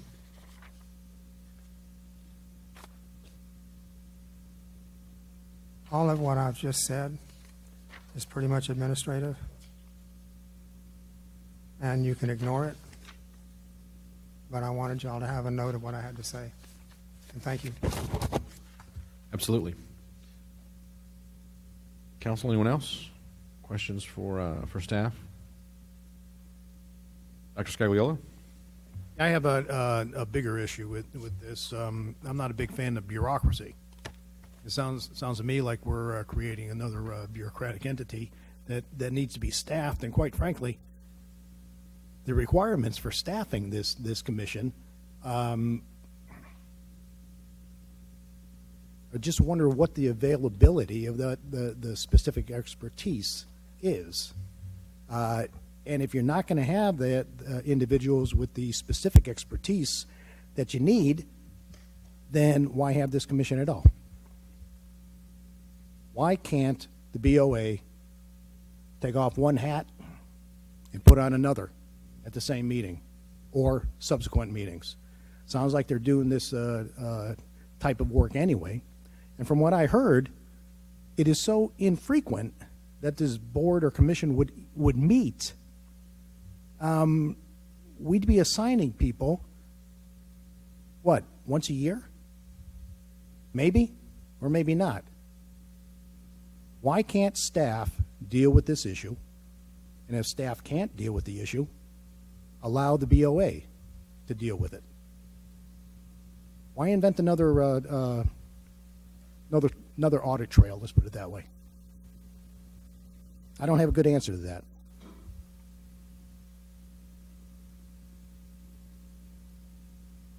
I would ask Mr. Santee to respond to that. I mean, you've responded to the difference between, he's wondering why we even need to have this board, why staff can't deal with it, or the Board of Adjustment. Right, like so okay. do you want to do that? Let me try if I can, Councilman. I think sort of good point. So one option you have, certainly with this, if the concern is I'm appointing a whole nother group of people to staff this and they don't meet very often, you certainly have the ability to appoint a group of folks who presently sit on another board to staff the Building and Standards Commission. And so effectively, you don't have 5-7 extra people. You've got another board filling that role. We would notice the meetings separately. They would just sit on dual boards, if you will, and that certainly is an option. I think the key point is for these type of items, it needs to be the Building and Standards Commission hearing it as opposed to the Board of Adjustment. But it could effectively be the same group of folks that do that, or you could call those members from your other boards and commissions. I mean, there's nothing to say you couldn't have TSAC do it or whatnot, but Board of Adjustment may be the more appropriate role. So certainly if that were the concern, you could do that, and it would just be a matter of policy that we would have that group effectively fill these seats. But the code needs to really change and be clear that these items, the appeals from the fire marshal, the appeals from the chief building official, effectively the substandard property and whatnot, the category laid out, is heard by the Building and Standard Commission, not the Board of Adjustment. But that's certainly a doable thing. Okay, Mr. Kessel, you wanted to add? It may be helpful for me to give a real-world example of a time that I have some experience using a Building and Standards Commission. There was an open well on a piece of property that was discovered. It was a vacant property in another community. The city used their immediate life safety to temporarily cover that well so no one would fall in. But we also then took that life safety item to the Building and Standards Commission to abate that particular item. And it was a much more effective way of doing that than trying to go in front of a district court ourselves to get a judge's order to abate that. And because of the nature of that, we wanted to do it as quickly as we could and with the less expense, if you will, not only to the city, but to the other property owner. who really wasn't aware that it was there. They had purchased the property and weren't aware that there was that open well. So it saved them money as well. We don't have the right to go onto property and force them to fill that with sand or whatever the remediation method might be on our own. And so having a body like this is a really good tool for those truly unique, unexpected items that we would want to be in a position as a community to move forward with speed and haste.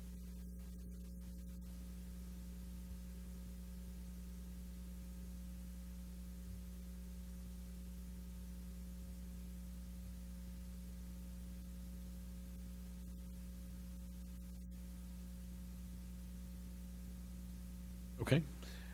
Council, any other questions? I think we actually take this up again in a little bit when we consider the ordinance and have a public hearing. So, Mr. Crawford.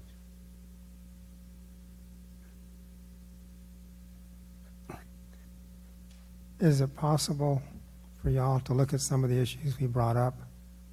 And it's not that I want to disapprove what we're trying to do.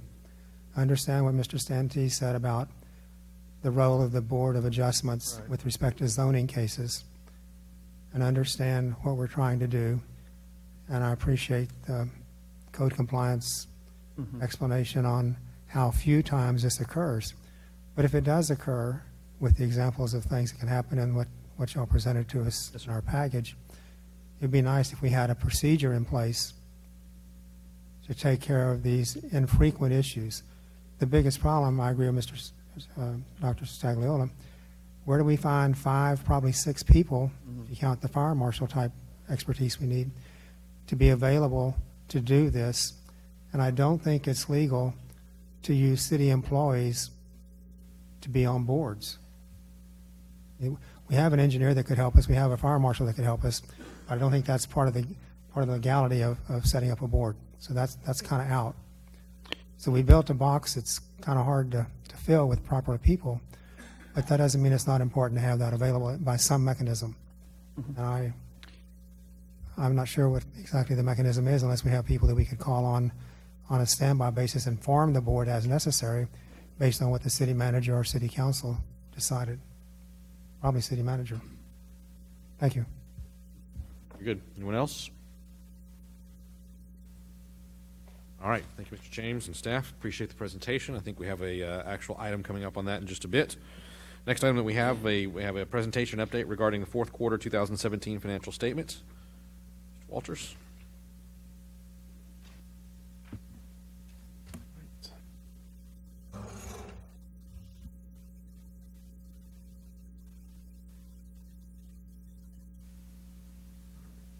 This framed up a little nicer.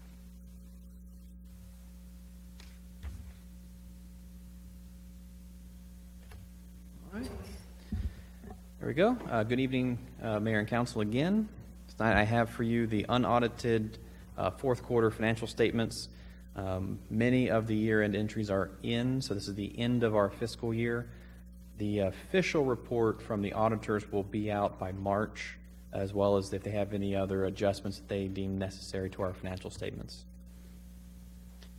We made some changes since the last time you saw the report. We added a revenue over/under expenditures in the year-to-date column so you can easily track the year-to-date performance, as well as some minor adjustments moving the cash and investments to the year-to-date column, so it doesn't seem like that was a budgeted cash and investments, more of the actual that we have at the end of that period. I will just touch on a couple of items to kind of clarify some of the financials as they are shown. Over in the general government, we have 84% of the budget. If you remember, about early last year in 2017, the council authorized up to $950,000 to purchase a fire engine from the general fund out of the fund balance, and then if we did not get the debt money in time, that they would make the payment and then the debt would reimburse the general fund. Since we ended up still having that debt in place, that expense was never shown in the general fund. So we took that out. You'd see closer to a 97% expenditure use in that section, in that category.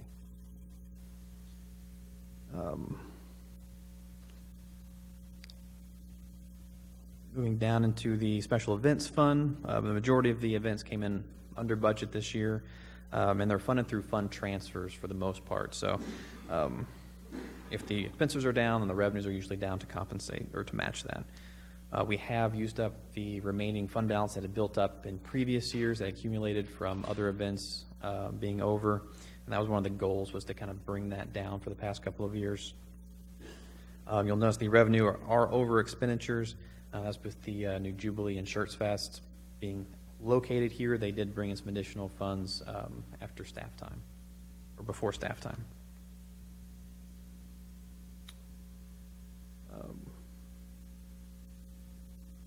I will also touch on the water and sewer revenues. Majority of that increase is related to the sewer fees that were passed last year. Looking forward, we are looking to break that down a little bit more and take this information and data back to Dan Jackson, who does the 5-year rate plan, and see if there are any updates for the future plan. There may be a need to hold off or reduce or skip a year of the rate increases based on the general financial performance.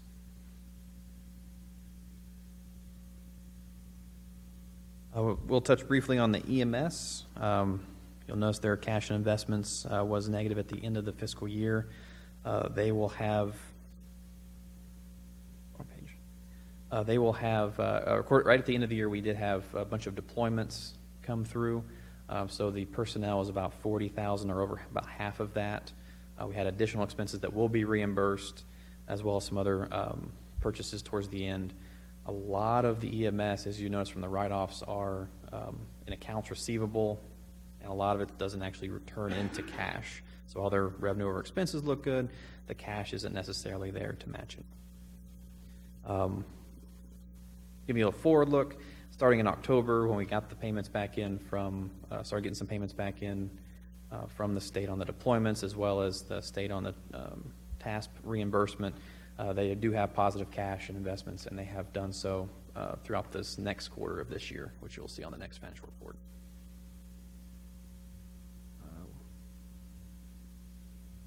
We'll also touch on the Parks and Rec. The revenues look a little bit lower, or the Park Fund, excuse me. If you notice, the revenue expenses were about even. We were matching the expenses with a transfer in from reserves. We don't actually make that transfer in. It's more of a budgeting tool, so you would expect it to go down a little bit as far as the over or under. However, we did not quite get the expenses in for the bathroom on the playscape, which is still coming in this current year, so the funds will be spent, but it did not come out of last fiscal year. We ended up having a positive revenue over expenses when we thought we would have a negative. Tree mitigation was the same way. We did take some funds out of their fund balance, their cash and investments, to fund last year's operations and projects. And you'll notice that the $8,000, they did actually end up using some of their fund balance. And that was planned. Capital recovery, you'll notice the revenues were over, but we had little expenses. We'll touch on that actually at the last item on the agenda tonight and go over them in more detail. You'll notice the INS and the EDC Corporation, their revenues were also over budget. We can attribute that to some of the rising investment rates that we're finally getting. So no longer are we getting 0.01, 0.05 on our investment pools, and the investment pools are currently up to 1.2, 1.3 after the last Fed hike in December. And we're actually seeing close to 1.5 as well just on the pools after this next quarter. So there's additional investment revenue kind of bumped up the INS and the EDC Corporation, causing their investments to go over. That's all I have for the summary. If you have any questions, the city ended with the year with $48 million in cash and investments on their operating funds. Very good. Thank you, sir. Questions for Mr. Walters? Council? It doesn't appear there are any questions. So thank you, sir, and we will move on then. We've already conducted our hearing of residents. So the next item that I have on the agenda this evening is our consent agenda. There are two items on the agenda. The first one being the approval of the corrected minutes of the regular meeting of December 12, 2017, and approval of the minutes of the regular meeting of December 19, 2017.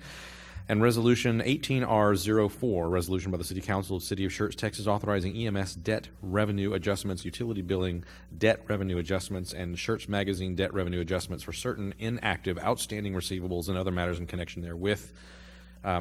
Council, either of these two that need to be pulled and considered individually? Hearing none, is there a motion to approve the items on consent? So move. Second. I have a motion from Dr. Scagliola, a second from Mr. Davis. Any other comments or questions from council? Hearing none, I'll call for a vote. Aye. Aye. Aye. Aye. Aye. Aye. 6 ayes and no nays, the motion carries. The next item that we have this evening is item number 3, Resolution 18R01. A resolution by the City Council of the City of Schertz, Texas, authorizing expenditures with Ford Engineering Incorporated totaling no more than $100,000 for professional engineering-related services on various separate and unrelated projects, each of which is less than $50,000 during the 2017-2018 fiscal year and other matters in connection therewith. Good evening. Good evening, Mayor, Council, Mr. Kessel.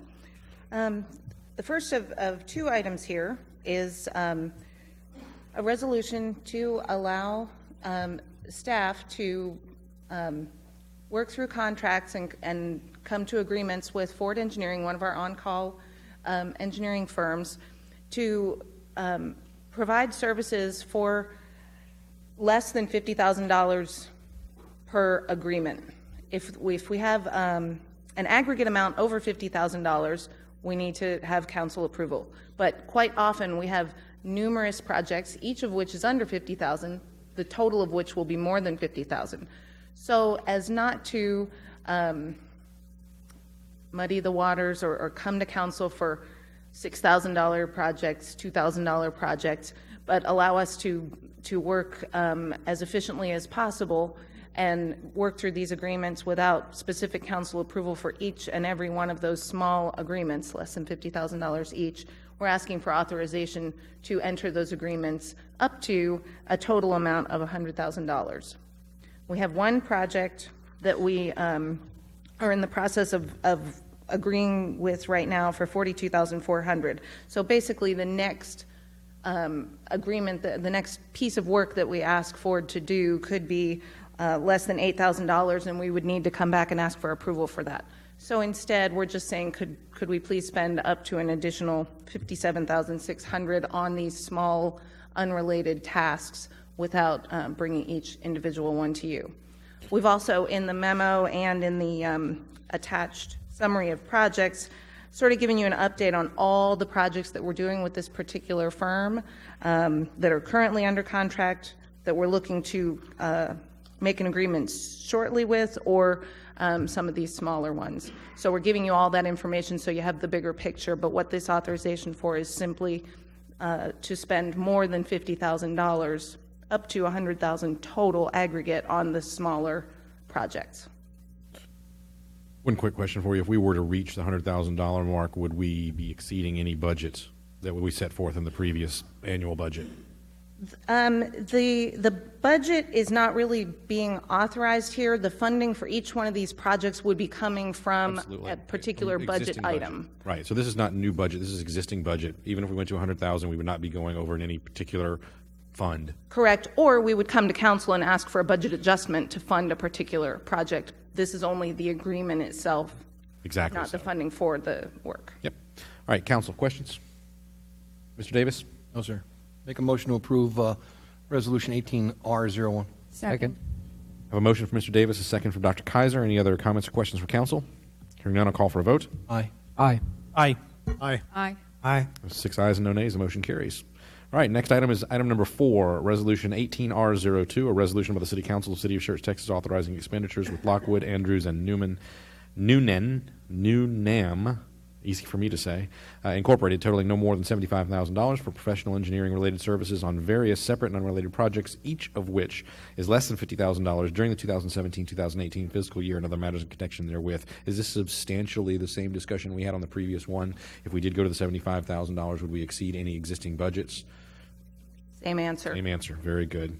Council, questions? Mr. Mayor, I move that we approve resolution number 18R02. Second. I have a motion from Mr. Larson, a second from Mr. Crawford. Any other comments or questions from council? Hearing none, I'll call for a vote. Aye. Aye. Aye. Aye. Aye. Aye. Thank you. All right, I've got 6 ayes, no nays, motion carries.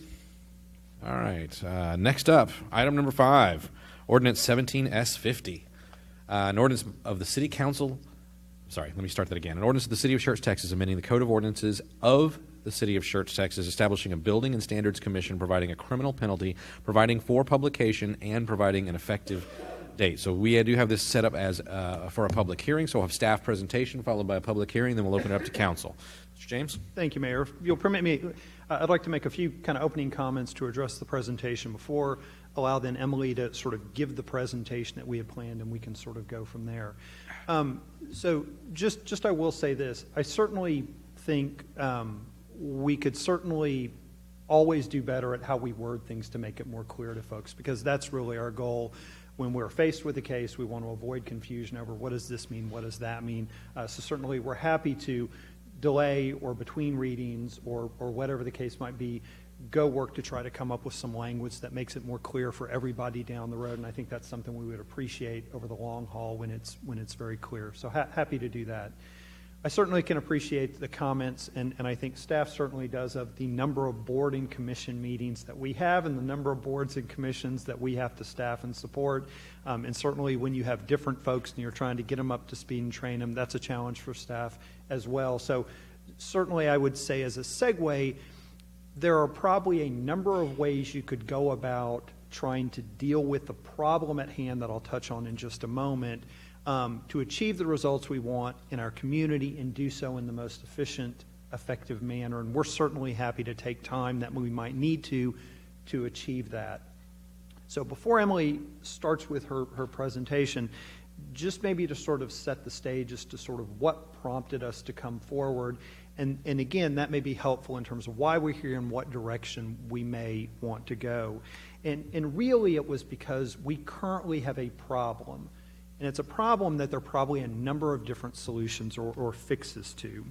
One of those problems is presently in our Code of Ordinances in Chapter 18.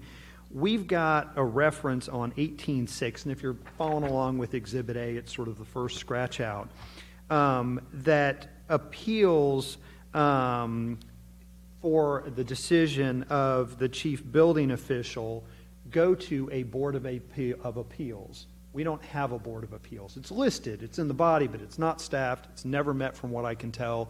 And again, if you look to sort of state law, really the appropriate term to define that should be Building and Standards Commission. So it's really to correct that problem.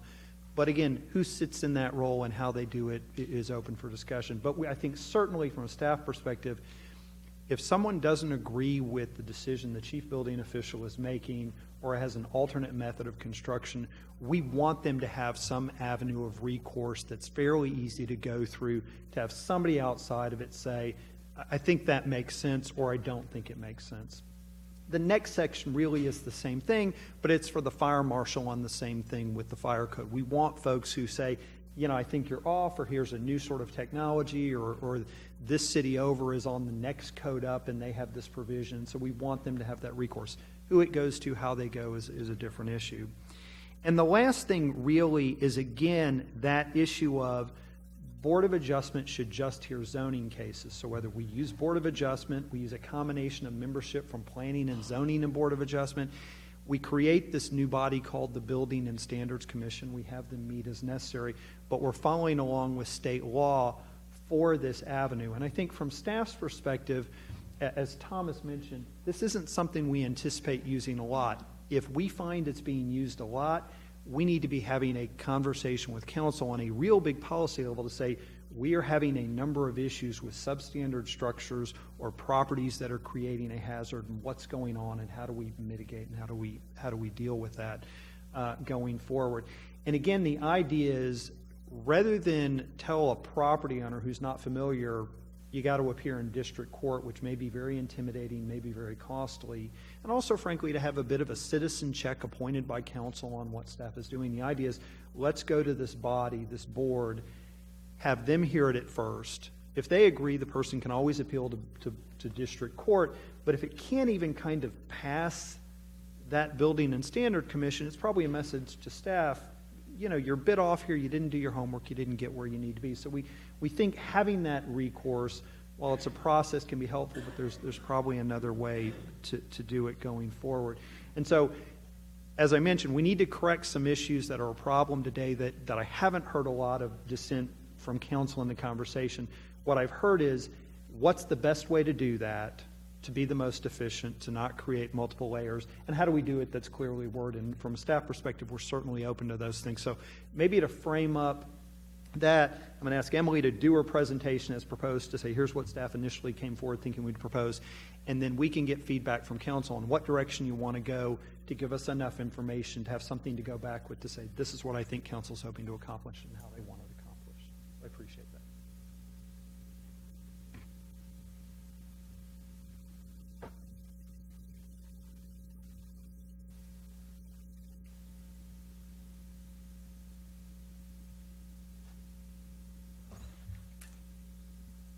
Okay, so the Building and Standards Commission, this would be the ordinance that would be creating that commission. Just a quick update from the December 12th City Council where this was originally presented. On December 27th, city staff and Ms. Terletsky met and discussed her questions in regards to publishing in the newspaper, why certain items could not go to the Board of Adjustment, and various other aspects that she had raised at that December 12th City Council meeting. Additionally, during staff's preparation for the scheduled workshop, 2 changes were noticed and made, neither of which are very substantial, and I'll explain them a little later. One of the 2 changes, we had a reference to 10 days. However, per state law, it's 30 days. So we made that change, and that's on Exhibit A, kind of on the nuisance section, state law 2, this section here. We had originally had it say 10 days, which would have been accurate for the Board of Adjustment, but since we're proposing the Building and Standards Commission, we needed to update that to 30. The other change was in Exhibit B. There was a reference to under Section 10.05 of this article, which didn't make any sense, so we kind of cleaned that up, eliminated those 2 references. Additionally, during the December 12th City Council meeting, a question was brought to staff's attention in regards to the amount of civil penalties. I think Councilman Davis, you brought this up, and that is straight from Local Government Code Section 214.0015J that lists pretty much verbatim, may not exceed $1,000 per day for each violation unless the property is shown to be the owner's legal homestead, in which case the penalty shall not exceed $10 per day. So given that civil penalties do not have to be imposed, we wanted to go with the state requirement. So then the rest of this is pretty similar to what y'all saw on the December 12th meeting. So we brought a UDC amendment to Article 3 in October that was read and heard and approved, that we actually have this language for the Building and Standards Commission within UDC Article 3 adopted right now. The purpose of the proposed Building and Standards Commission, like we've been saying for the majority of the night, to provide an appropriate outlet for applicants requesting review of a building code item, appealing a decision of the fire marshal, fire chief, or that building official. To review and take appropriate actions on buildings found to be in violation of a city ordinance or a public nuisance. To evaluate proposed amendments to the fire and building codes and make recommendations to the City Council regarding such amendments. So essentially, if we wanted to adopt a new portion of the building code, we would bring it to the Building and Standards Commission. The chief building official would explain it and walk through it, and then they would make a recommendation on if we should approve that or not. They would act as an advisor to the fire chief and building official. Additionally, to make a determination as to whether an alternative construction material, construction method equally meets the applicable code standards. So kind of like Dan was saying earlier, for an example, kind of a generic example, our codes say that you have to have a 6-inch pipe, but a contractor wants to come in and say, actually, a 4-inch pipe will get us the same outcome, what have you. We want to use this 4-inch pipe. The Building and Standards Commission could hear that appeal and would help determine if that 4-inch pipe would, give the same results, what have you. So this is exactly like earlier. Specifically, the Commission would hear cases relative to ordinance violations. The proposed Building and Standards Commission would have the authority to do the following items, and these are all from Local Government Code, Section 54. Order the repair within a fixed period of buildings found to be in violation of an ordinance, require the demolition of a structure found to be in a public nuisance, declare a building substandard, order in appropriate cases the immediate removal of persons or property found on private property, enter on private property to secure the removal if it is determined that conditions exist on the property that constitute a violation of an ordinance, and order action to be taken as necessary to remedy, alleviate, or remove any substandard buildings found to exist. Once again, like I said earlier, that immediate removal of persons, that's really for their safety. If the Building Standards Commission determines that, this building is not safe to live in, we obviously don't want one of our residents to remain there. We're going to try to help them and get them out, things like that. Kind of the hot button topic, 5 members to be appointed by council for a 2-year term. We had actually originally proposed for council to appoint the Board of Adjustment members to serve as the commission until the above mention can be found as stated in the ordinance. So kind of just some side conversations that we were having. Dan was explaining, we can appoint the Board of Adjustment members, they just can't be acting and labeled as Board of Adjustment members. They would be this Building and Standards Commission member, but essentially they could be fill that same role. And it's not a all or nothing. If someone that has electrical engineering experience comes up as a resident and says, "Hey, I'd like to be on this board," council could always let them step in. Something that Bryce had brought up was these members are typically, they're part of a professional organization that has to have some kind of continuing education credit, something like that. And we would be more than happy to get a list of those kind of organizations that would count this, but we know of a couple that would count serving on this Building and Standards Commission as getting some of those credits for their professional organization. So, assuming that everybody read the rules of procedure, it sounds like everybody has, these are just those same items that they're allowed to do. So the other 2 amendments that we're proposing that Brian had touched on was that Chapter 18, removing that Board of Appeals and replacing it with Building and Standards Commission. We have never had that Board of Appeals established. It's in the codes, but we don't have one. So we're trying to correct that issue and actually have a board that if somebody wanted to appeal building code or fire code decisions, they could go to. Within the nuisance ordinance, we are not making any true changes besides Board of Adjustment being replaced with Building and Standards Commission. And there's references to a Director of Development Services or his/her designee and the Marshal, which we're proposing to replace with City Manager in case there's any name changes or things of that nature. The only other change that we're making to Chapter 54 is that 10 to 30 days that I talked about at the very beginning, just to be consistent with Building and Standards Commissions. That's all I have. All right, so we have this set up for a public hearing, much like the other public hearings that we had earlier in the evening. So I'll open up the public hearing. Anybody that would like to address the council on this matter, if you come forward and state your name and address for the record, roughly 3 minutes or so, although as the crowd thins, if we want to go a little bit longer, there's nothing wrong with that at all. So this time I'm going to open the public hearing. Anybody who would like to address the council may do so at this time.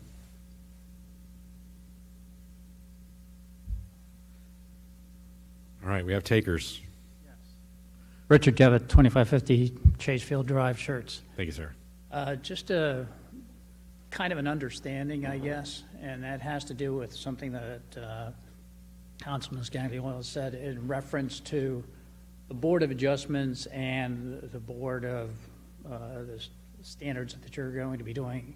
The fact of the matter is that if somebody is putting in merchandise or equipment or facade or whatever it might be that is not within code, okay?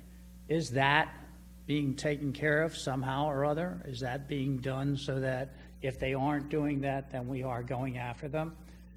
The second part of that is if somebody comes in and requests and from the Board of Adjustment, say, and some kind of adjustment to the codes and variances that we already have, specific to maybe certain needs, And I think that was presented in the earlier part, you know, if there was something that somebody needed, let's say a handicap or whatever it might be, to do that. What happens then? And number two, is there a conflicting, or three, I should say, conflicting ruling between the two? So for instance, say that board decides that there is something wrong with it, like I believe you said something about a deep hole someplace, and how did that get done originally? What created that situation? Was the code violated at that time? And if so, staff is already supposedly looking into that. All the presentations to the Board of Adjustment are done by staff anyway, you know, so that we have an idea of just exactly what's happening. So I don't know. I just seem kind of confused in why you would need a secondary board to do something like that. So that's just my comment. Thank you. Thanks, sir.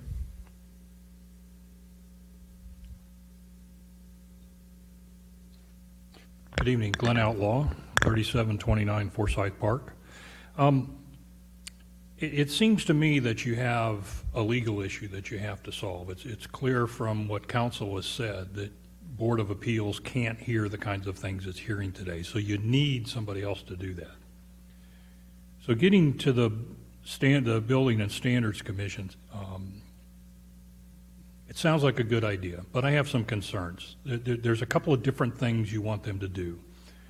Nuisance ordinance is one thing, where you know you've got a dilapidated home or you've got an uncapped well or something. That requires, I don't know, common sense and general knowledge, I think. Where my concern lies is what I've heard a couple of the council members address, is the makeup of this commission.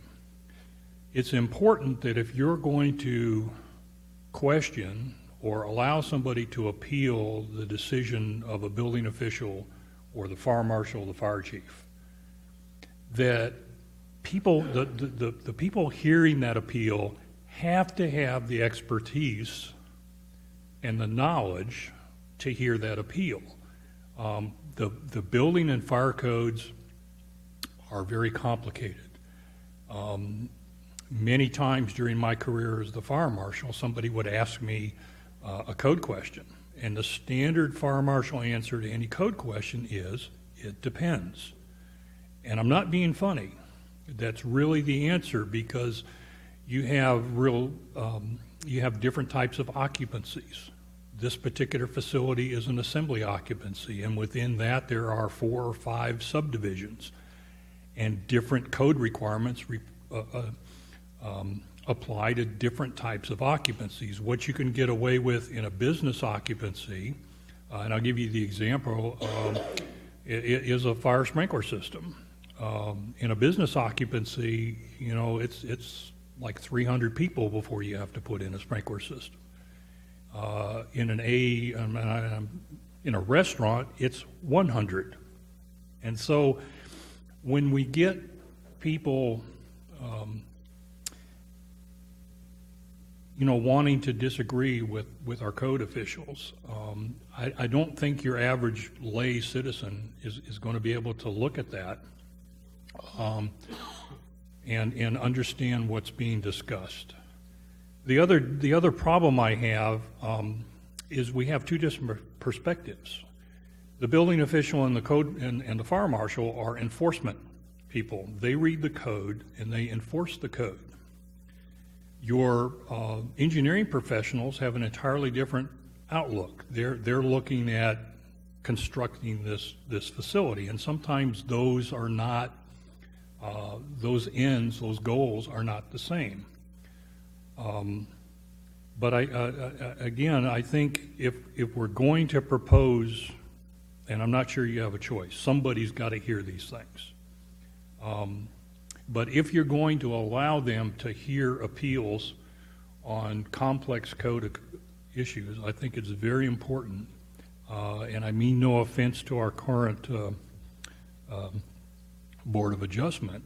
I'm a little leery about even letting them do the job temporarily, because I just don't think the expertise is there. Thank you very much. Thank you, sir.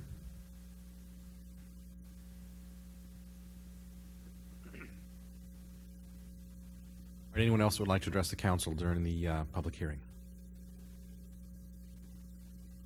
All right, if not,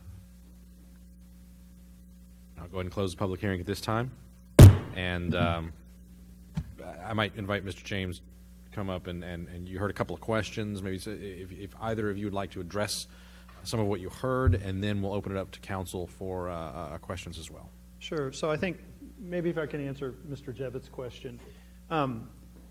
One has to do with, do we have two boards that sort of have overlapping authority? And I think that's what we're really trying to correct.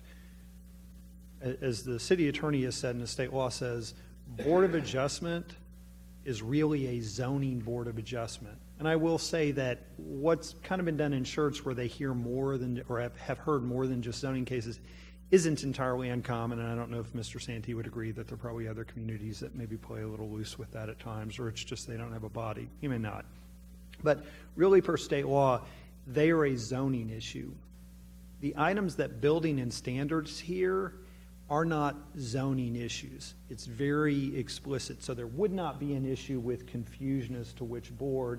When the case comes forward, it would be identified as either a zoning issue or either one of those 5 types of issues that building and standards here. And so the idea is to send them to the appropriate board, very different authority that they would have. And so that's really the issue. I think what building and standards looks at is slightly different as well than the zoning board of adjustment or than board of adjustment in terms of those technical appeals. With regard to Mr. Outlaw's sort of comments, I certainly don't disagree with all. The one thing I might respectfully disagree with, and he may nod or shake his head otherwise, but I think with regard to a substandard structure, really to some degree shouldn't be a common sense kind of issue. It's one of those things that, I'll be perfectly honest, I can't look at a structure and determine if it's substandard, for example. One that I mentioned, I think, previously is, I believe the last case we had come in, and Lisa can nod, had to do with a garage that was leaning slightly.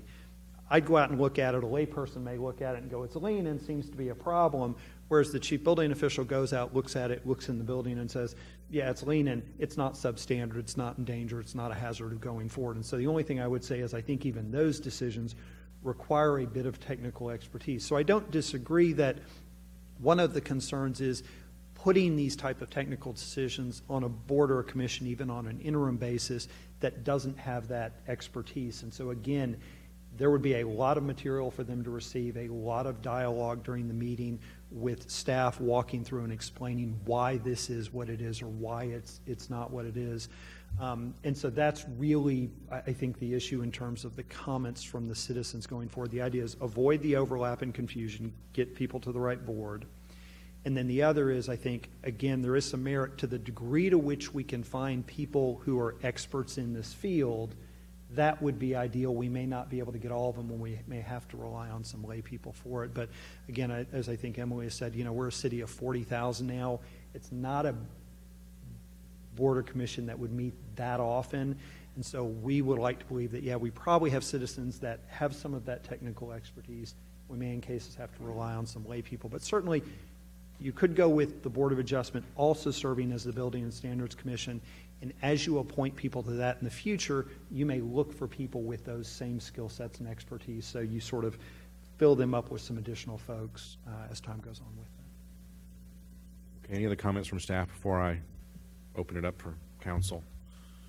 I just wanted to make one comment that we didn't just kind of find 5 random professions and said, yeah, those will work.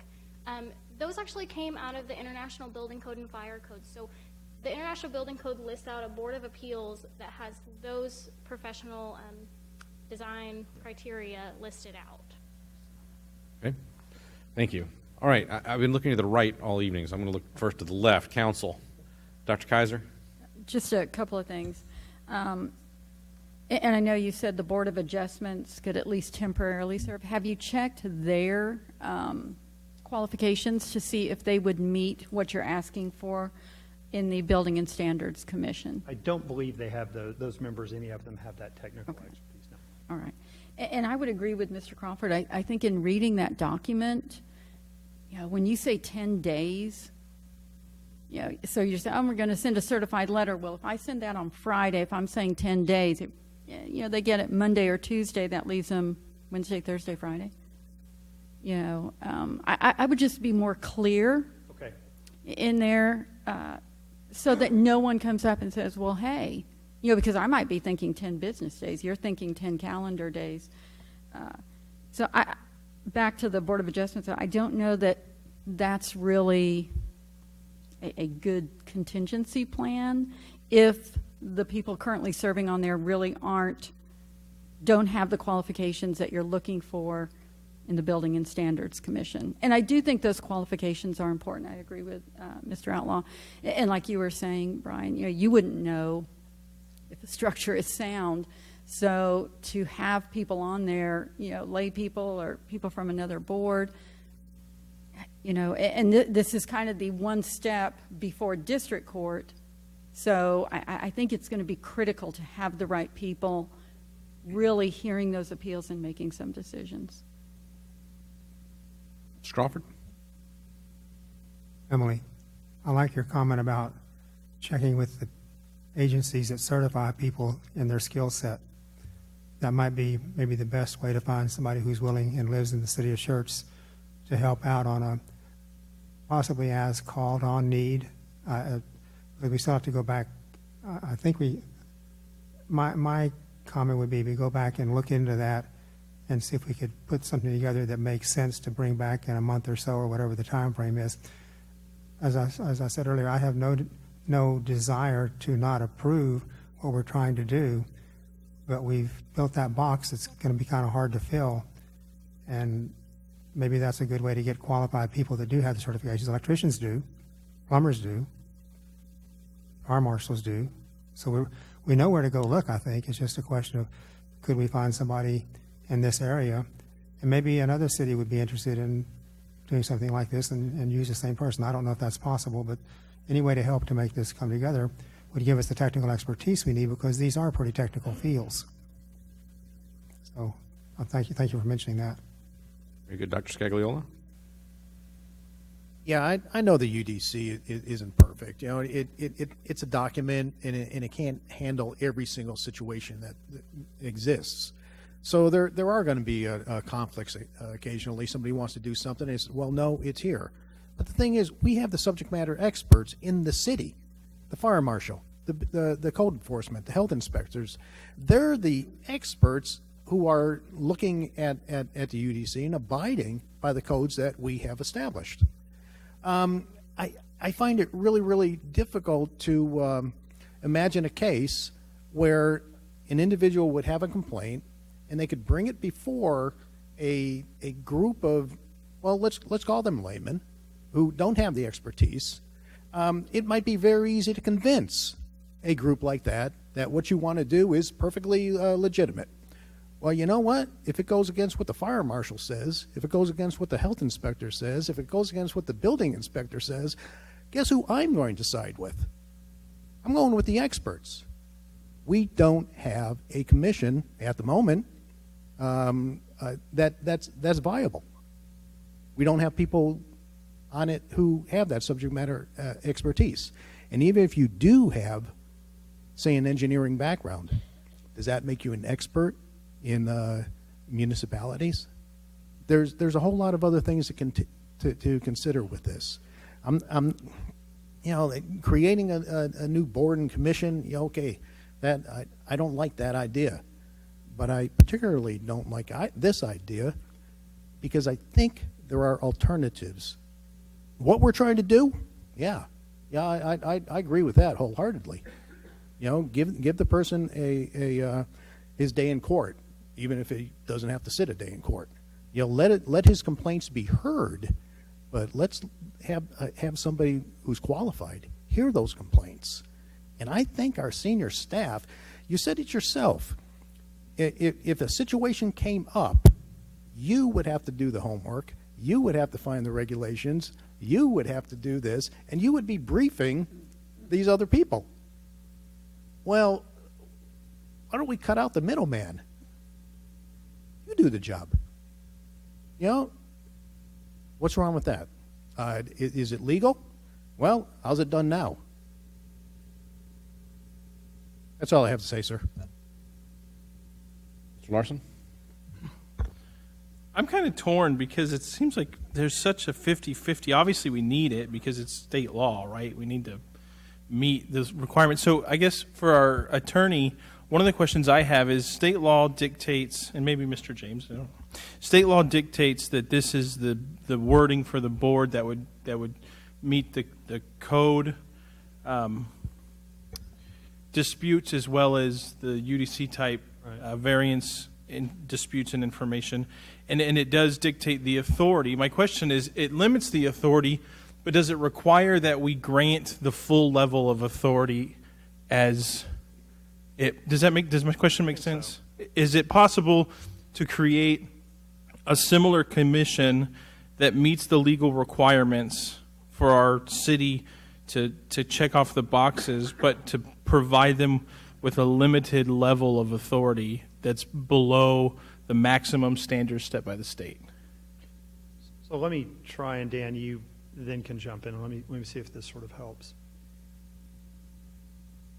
What we want to avoid are sending cases to a board that does not have the authority to hear. And I think everybody's on the same page. So what I can't do is send to TSAC, or let me back up, that's probably a better example. I can't send to the Board of Adjustment, as it's laid out under state law and in our code, things that are not zoning issues. So we can correct that now and whatnot.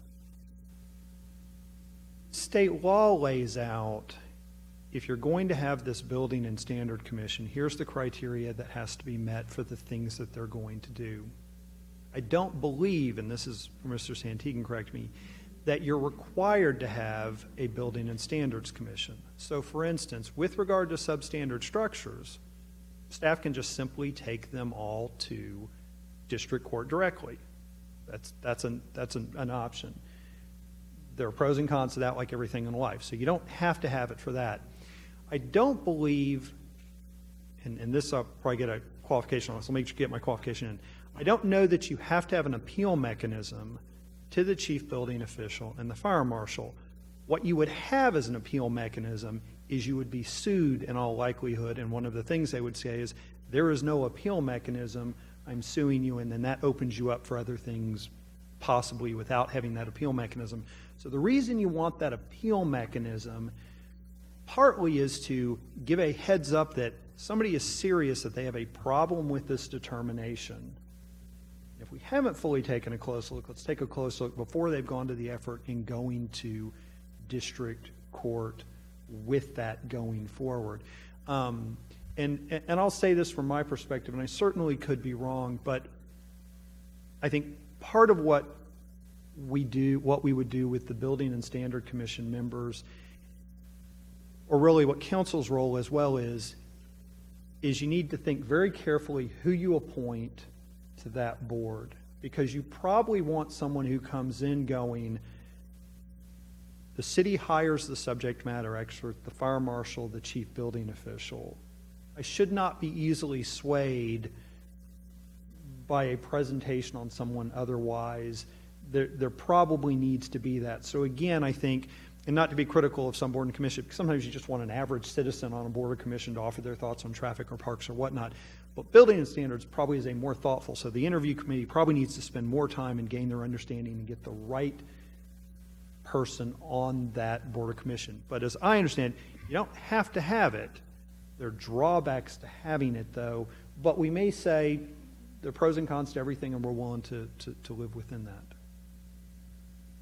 Yeah, I think the key on any of it is due process, and that's what you're lacking if you only have staff. It begins and ends with staff. There's no true due process for your citizens when they have a disagreement. Well, I guess to clarify my question and maybe even explain where it's coming from. So this idea of having an appeal that avoids district court is a double-edged sword, right? Because on the good side, in my view, obviously this is pontificating, but on the good side, it provides an opportunity for a citizen to have due process without the incredible expense and trouble of going to district court. On the bad side, it allows government to have an appeal process to force remediation without the expense and cumbersome and burden of proof of district court.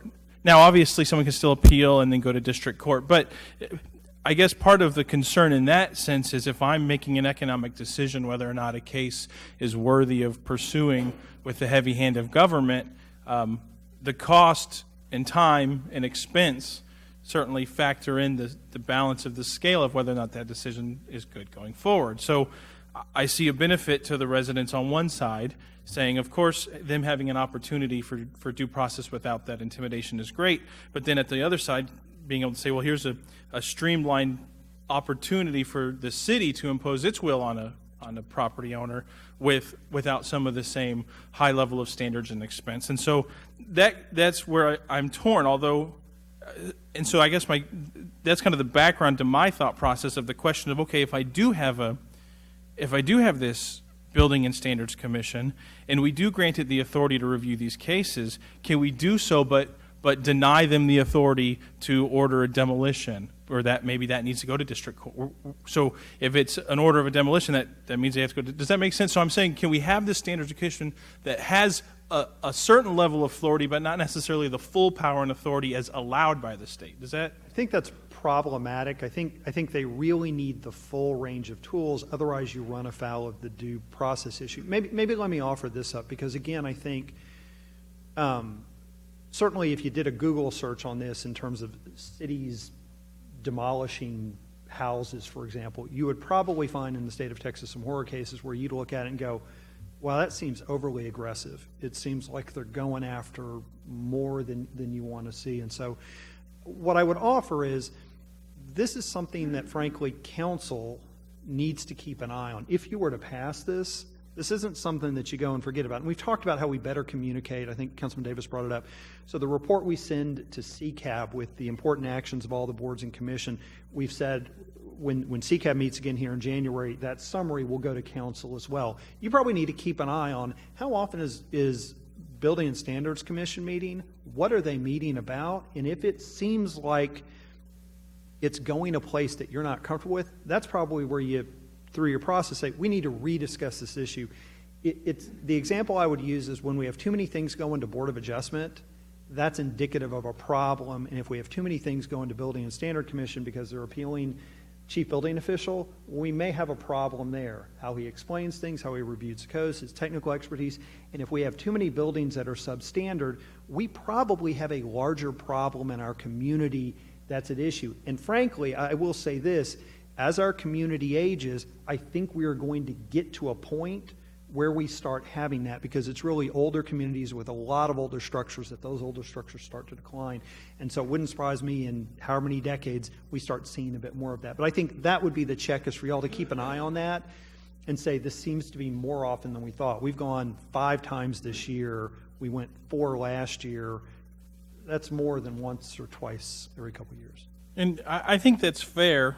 I think there's a concern on my part, and that's why this is, like I say, it's a 50-50 thing for me, because there's a concern on my part that council remediation of a trending problem, well, that house is already demolished, right? Oh, well, this board's gotten out of control. Well, those decisions have already been made. And I think you make a valid point where the need for this board grows as a community gets older and structures get older, because you may see a greater need for the citizens to have remediation. I guess the challenge for me is balancing the need for non-court related due process for the citizen, but also understanding that there's a risk inherent to citizens to make forced remediation easier for the city. I agree with that. Now, one thing I will clarify is that while we've talked about demolition of structures, the Building and Standard Commission can order building structures secured, or they can order them repaired as well, or removed off the property. So their only tool isn't demolition. But your point stands, is local government getting out of hand, and I think, frankly, that's just, I would offer this. because council appoints those members, council has a bit more control over it than you do it just going to district court. Not that I think staff would likely take a structure to district court and not tell you. It'd probably be a big enough deal that we mention it. But I don't know that there's anything that says we have to. We could run that and y'all find out later, hey, what happened to that house that got demoed? Oh, yeah, we went to district court. They lost. We tore it down, et cetera. It's probably not how we'd operate. But again, I think there are advantages. But agree with your point. It's a double-edged sword. Thank you. Mr. Davis? Yeah, I'm more leaning towards approval for this. I agree with my peers at the other end of the Diaz that some clarification on the timelines I think would be good. I don't think this is really government overreach. I really don't foresee.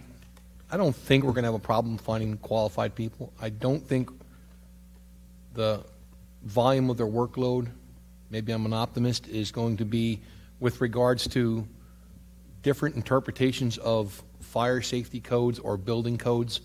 I think the city's done a pretty good job at being realistic with the standard building codes that are out there. And I don't think it's necessarily a city overreach or excessive government into individuals out there. Again, to me, it's getting people to the table to talk and maybe work out a solution before it gets to the point where it becomes a problem and goes to district court. So I kind of like that.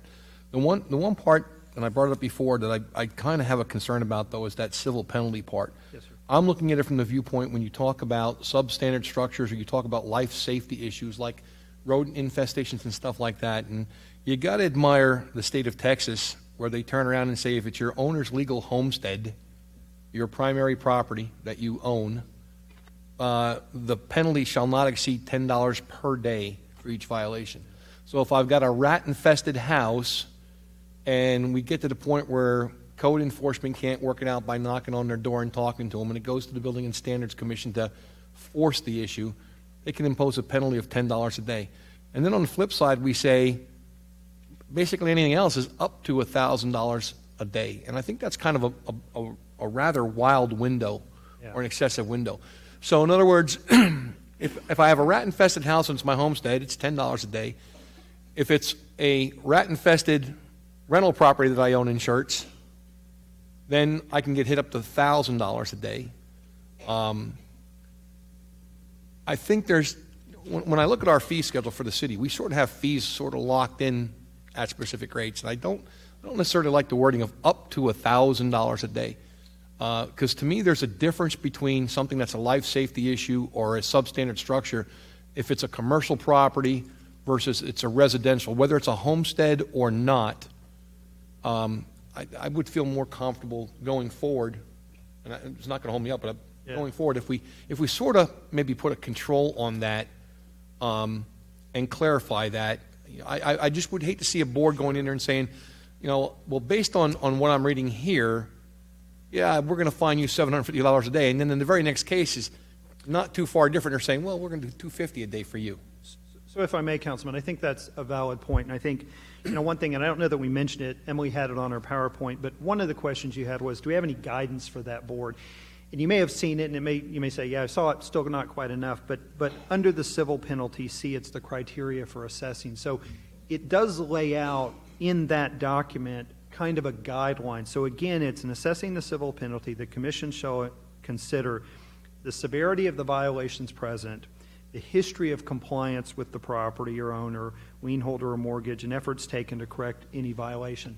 The other thing is, and I'm going to look to Lisa to correct me and folks, but I believe that even with regard to fines, when we go to court, it's an up to amount.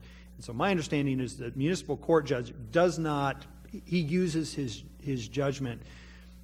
And so again, I can appreciate that, and we want to narrow it down, but one of the things that, again, this board would need is a lot of training, and I think some of the training is how you want to use those fines. And so an example that staff, we often have to kind of tell people, and Thomas would probably agree with this, and he may be in back and come up and support me on this, but our goal is to get compliance.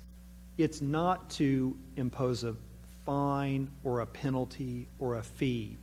And while on occasion you have some person who just chooses not to and of the means to, and perhaps that fine or fee or penalty, civil or otherwise, is the motivating factor, we are very cognizant of the fact that if we have a resident who does not have the means to mow their grass, that our taking them to court and pushing for that fee, and I think our judges and our current judge has in the past have, that imposing that penalty and that fine, or in this case a civil, isn't moving us forward. This resident walks out and goes, I got to come up with $100 in a fine, and I got to pay somebody to get my yard come up. It's working counter purposes. And so I would offer that is perhaps it's in the training. Certainly we're open to tailoring it, but understand the point of this, and staff would clearly say this, is we don't want to set ourselves back. And so you don't want to go out and impose fines, penalties that make it harder for the person to afford the thing. And I would say this, and as you heard from Thomas, sometimes folks just need a reminder. I'm going to watch the football game this weekend and not clean up my yard. When the code comes out, they get on it. Other folks, they struggle to make ends meet, and they just have to kind of keep pushing and pushing. And so again, programs like Love Where You Live and things like that can help. And so really that fine or that penalty or fee is really that thing of a last resort to try to motivate someone who can afford to do it. Mr. Gutierrez? I share the same concerns, trying to find experts that can meet in this board. But wouldn't it also be logical that if the city does not agree with the findings of the board, that we ourselves can appeal the decision? I mean, technically, I believe, and Dan can correct me, but appeal of any decision to district court, I suppose, could be the city can make that appeal as well. And so if we say, whoa, that's crazy, that's not safe, yeah, likely we'd get together, take it to district court and appeal that decision as well, which is a check on their authority. And I will say this, we didn't cover it as much in the presentation. While it doesn't happen sort of daily, it's not uncommon for complaints about a decision of the fire marshal or the building official to sort of get kicked up. I know some of you have talked to me about the plug, the hard wiring of a water heater. And it's like, I'm getting a call. What's the deal with the water heater needed to be hardwired and have that code reference and have those materials? So we get those things fairly often. And I will say the other is our building official and our fire marshal do try to be flexible to the degree that they can be and keep folks safe. And I'll be blunt, at times they've said, yeah, I don't know how they do this, it's not safe, not going to sign off on it, and that's the way it's going to be. At other times, it very much is, what could they do to mitigate or adjust or things like that. So these comments occur regularly. We've never, in the time I've been here, I don't know that we've had someone push so hard that either didn't kind of see the light or, maybe some degree gave up to have to go that far. But we want that procedural due process to be there. My other question concerns certification. That will entice professionals to go ahead and sign up. But what if the board doesn't meet, and I'm relying on this certification to meet to continue my license? What provisions are you going to make for those types? Make sure that they get the qualifications or the certification for meeting. So and maybe to clarify. So let me give this. Typically, with many folks in those professional organizations, as some of you may have been in, there are requirements for ongoing training. So again, just got my notice that we're into a new year with AICP, and I've got to get my 32 hours of credit going in. With TCMA, I've got to get my ethics training, and Jackie reminded me, hey, you need to take the course online. So I have that. Both of those organizations, in addition to those certification requirements for training, have as part of their statements that we give back and serve underserved area. So periodically, I will get a call from someone with AICP going, hey, Brian, can we get you to do this training in this place, or can we get you to serve on this thing? And then if I'm kind of like, yeah, I don't know, I'm really busy, they go, well, remember, you're supposed to be doing this stuff. And I go, okay, yeah, you're right. So that's really what it's about. Those professional organizations have those requirements. And what I will say, probably for myself and a lot of folks, if it's going to eat up a bunch of time, I'm going to think about it. But if it's one of those things that really you do maybe once a year, I think folks are more open to it, and that's the degree to which we think. So we think we can get it. We can certainly, as part of annually, make sure they maintain their engineering license and things like that, just like we do with folks coming in for contractors through building inspections. Thank you. Mr. Edwards. What kind of liability, if we're going to be maintaining this for the training, do we put ourselves at any liability whatsoever? No, so to be clear, we're not providing training. This is really, folks have that obligation in professional organization. I think that was referenced. So we can go to those entities, typically often get membership lists, but frankly, we have a lot of folks that come through the door, and as was said, some of them are a little more specialized. Zoned out. That lack the fire. But there are a number of engineers who live here in our community. There are a number of folks in the construction industry that live in our community that we deal with on a daily basis, that I think would likely be willing to go, yeah, I'm happy to do that, happy to give back. Yeah, Mr. Davis? I just want to say, I really, like I said, I don't think we're going to have a problem finding qualified personnel. We talk about it a lot, but we sort of forget about some of the resources that are available in our local military installations. That's right. Randolph, Fort Sam. I work at the other side of San Antonio, and there's a lot of folks that work where I work that live in Schertz, and I work in the same building as the headquarters for the Air Force Civil Engineering Center. So there's a lot of these folks floating around in the area that we probably just don't know about it, and I think if they have an opportunity to serve in that capacity, I think we'll find quite a few. All right, anyone else, council? Here's what I would suggest on this one. I think that we need to put this in place, but the council is completely in charge on this if we decide to put this in place. If the council doesn't appoint anyone, then the board exists, but it cannot function. So I would suggest that we pass it, we put it in place, and that we not appoint anyone until A, we are comfortable with some of the clarifications that Mr. Crawford brought forward, that we have adequately found candidates that we think can perform in this capacity, and council just exercises its authority not to appoint until we're ready to appoint and we're satisfied that it's the right time to move forward. I don't have any issue with establishing this, putting it in place.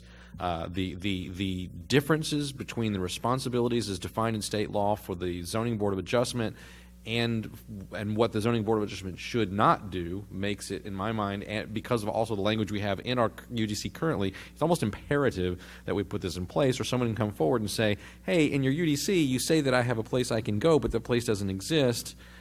Of course, they'll do that when we don't appoint anyone anyway. But at least it's a first step to get us to the right place. So I would ask the council, and this is also an ordinance, so there'll be another reading on this at our next meeting.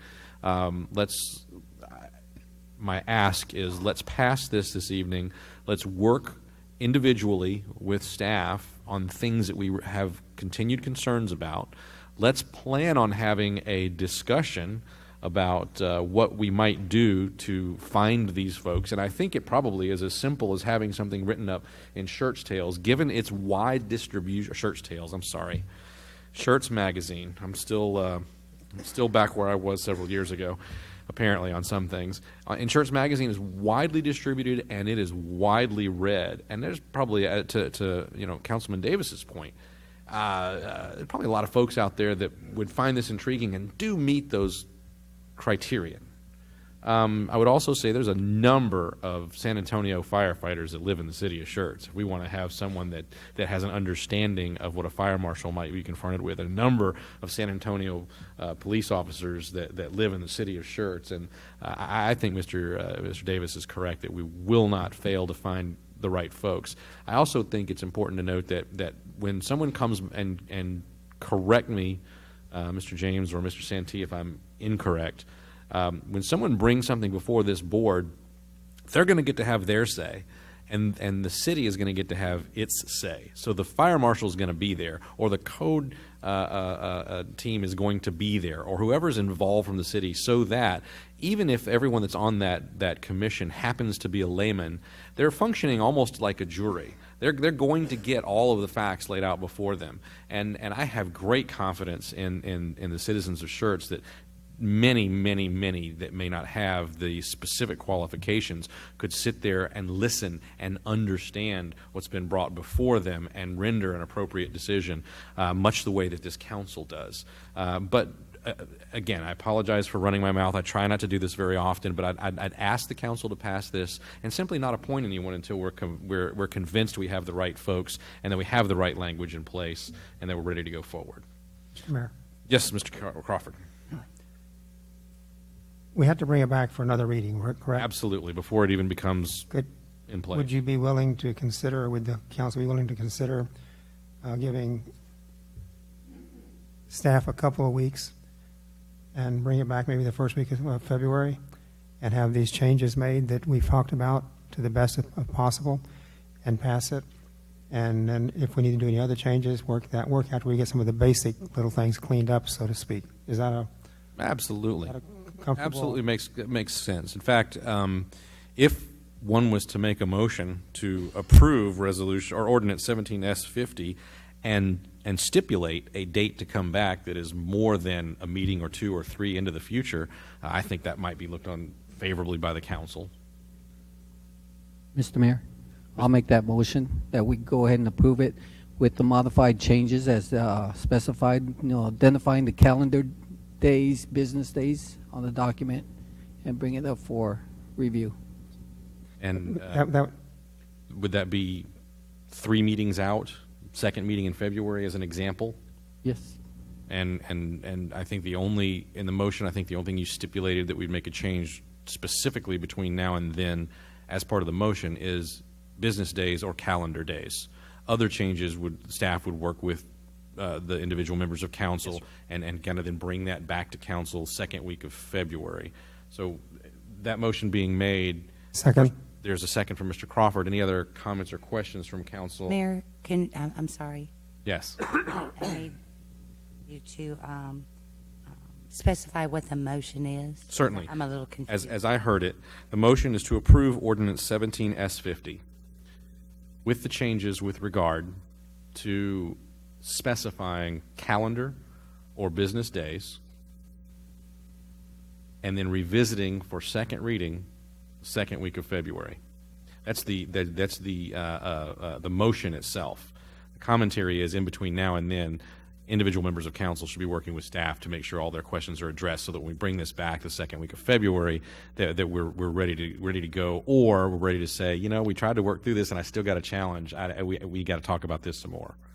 Thank you. All right. So I have a motion and I have a second. And who's seconding that motion? Mr. Crawford seconded the motion. Okay. All right, and Mr. Edwards. I asked a question about. I didn't ask a question about training. I was asking about record retention for the volunteers that actually sit on. What do we have as responsibility for record retention, and is it going to cost us anything extra? Yeah, the meetings and any documentation that we need for the volunteers that come and be a part of it. No, I think that's fairly easy for staff to handle. Yes, sir. That's what I was asking. Very good. Dr. Scagliola? I wasn't really opposed to what we want to do. I understand there's a need for it. It's just how we're going about doing it. Now, if you actually take the time to figure out whether or not we have the resources out there to make this a viable commission, hey, I'm all for it. And I'll swing by and chat with you. Thank you very much. All right. Anyone else? Mr. Crawford? Mr. James. Yes, sir. I'd like to spend some time with you on some of the things I said this evening, just to make sure if they make sense or don't make sense. If they make sense, we can look at it. If they don't, we need to ignore it and keep going. Yes, sir. Because 3 weeks isn't a very long time. I would agree. We'll likely reach out to all council who may want to either via email communicate individually or sit down to meet, however is appropriate to do that, to avoid problems with open meetings, but to get your input and make sure we have those. And I think we can fit that in. Thank you. Anyone else? Okay, I do have a motion from Mr. Gutierrez, a second from Mr. Crawford. Any other comments or questions? Just want to be sure. I mean, this is one we're going to spend some time on. Hearing none, I'll call for a vote. Aye. Aye. Aye. Aye. Aye. Aye. Aye.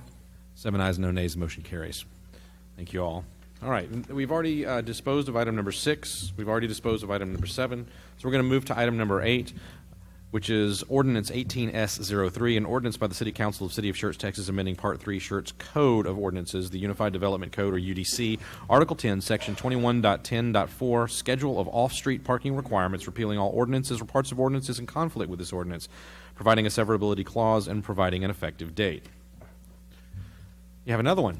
Lucky you. This one and the next one. We were kind of joking earlier that it was going to be the Emily show tonight, so yeah. It's all good. Kind of funny, right? There you have it. So as you Soon mentioned, to be in syndication, no doubt, on YouTube. yes. As you had mentioned, it's a UDC amendment to Article 10, Section 2110.4, Schedule of Off-Street Parking Requirements. So over the last year, planning staff has reviewed Section 2110.4 in great detail to see if the City of Schertz parking requirements were in line with the established target cities, so San Marcos, Georgetown, Temple, Pflugerville, Frisco, Round Rock, McKinney, New Braunfels. And we also looked at this manual, the parking standards that's put out by the American Planning Association.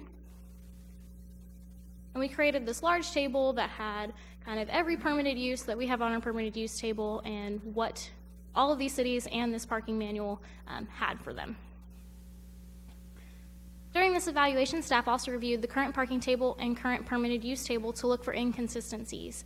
So we have this table that we're looking at tonight, and then we have another table in Article 5, that's our permitted use table, that basically says, I want to build a restaurant. Which zoning districts can I do it in? And you look at all the zoning districts that says, it's permitted, requires a specific use permit, or it's just not permitted at all.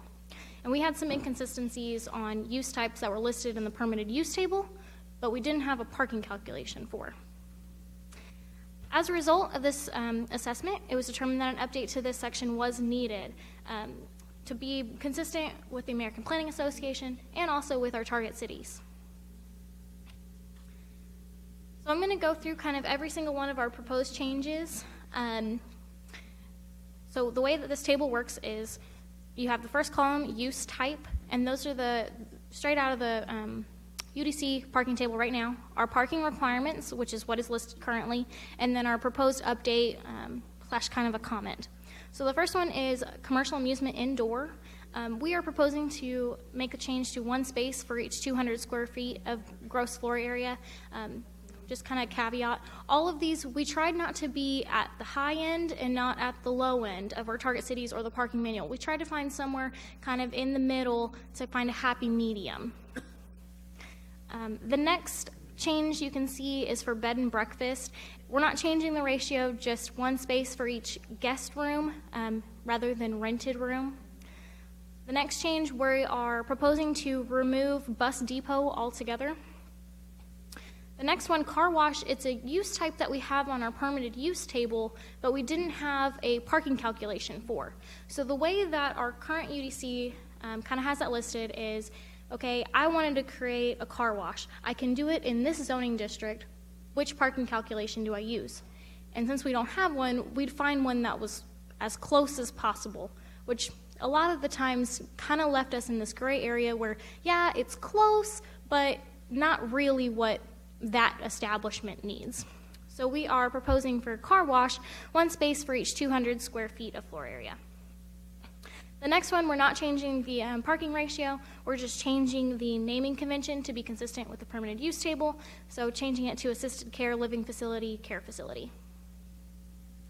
The next one, it looks like we're deleting it altogether, but we're actually combining it with a use type that's later on in the table that I'll show you. Didn't really make sense for it to be in two separate sections when they were so similar in use. Let's just stick it all together. The next one down, fitness center gym, same thing on the permitted use table, but we didn't have a parking calculation for. So we're proposing one space for each 200 square feet of gross floor area. Convenience store and gas station, that's another one that, it comes up pretty frequently and is on the permitted use table, but we didn't have a parking calculation for. So we are proposing one space for each 250 square feet of gross floor area with the little caveat that spaces provided for fueling at the pump stations shall not be considered parking spaces. The next change is to remove libraries, laboratories, and student centers altogether. The next one is lodging houses and boarding houses. We are proposing to change, instead of one space for each two-person capacity of overnight sleeping facilities, to just one parking space for each bedroom. It's a little simpler to calculate. The next one doesn't really seem like that large of a change. In our permanent use table, we have mini warehouse / public storage. In the parking table, we just had mini warehouse. So we'd have people say, well, I can do this public storage, but where does it fit in? Kind of cleans it up, giving that same ratio. The next one, we're proposing a change to multifamily, duplex, two-family, condominium, or other similar uses. Right now, we have it as 1.5 spaces per bedroom. We are proposing that for a one-bedroom unit, there are 1.5 spaces, 2 spaces per two-bedroom unit, 2.5 spaces per 3 or over bedroom units, plus an additional guest parking provided at a ratio of 5% of required spaces. So you take all of your bedroom counts and you have that calculation, you take 5% of that, get your guest parking, add them together, and that's how many parking spaces you'd need in total. Nursery, another thing we had on the permitted use table, but not here. So we are proposing 1 space per 300 square feet of total sales area, and on our permitted use table, we have nursery and then we have wholesale nursery. So we're adding a little caveat that if it's a wholesale nursery, it's 1 parking space per employee of the largest work shift, plus 1 space per 10,000 square feet of display area, and 1 space per acre of growing areas. The next one, outdoor facilities. That's your outdoor recreational fields, your football, your soccer. It's not something we currently have. We're proposing for 20 spaces per designated field, or 1 per 4-person design capacity. So essentially, if it's a soccer field that is just open and you bring your lawn chairs to, we would calculate that as 20 spaces per designated field. If it's a football field that has the bleachers, we would use the 1 per 4. The next one, we're proposing to remove personal service shop.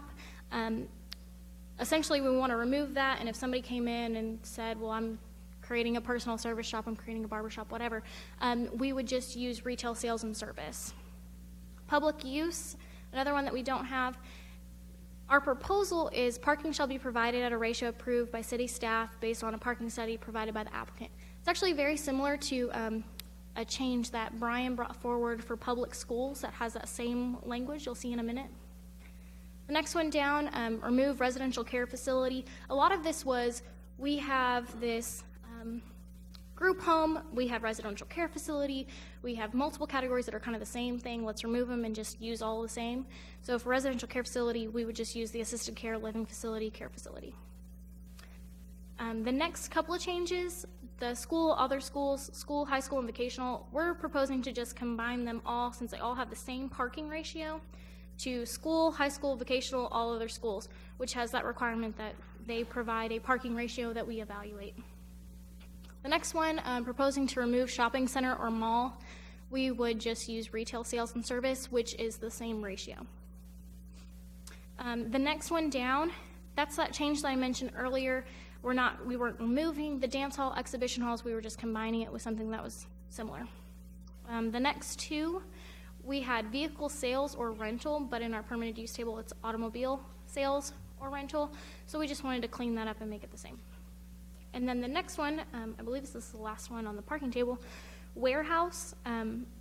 We are proposing to remove the 1 space for each 2 employees and the whichever is greater, just to have it as 1 space for each 1,000 square feet of total floor area. It's hard as staff to calculate the parking based on employees, and it's just not something that we typically do.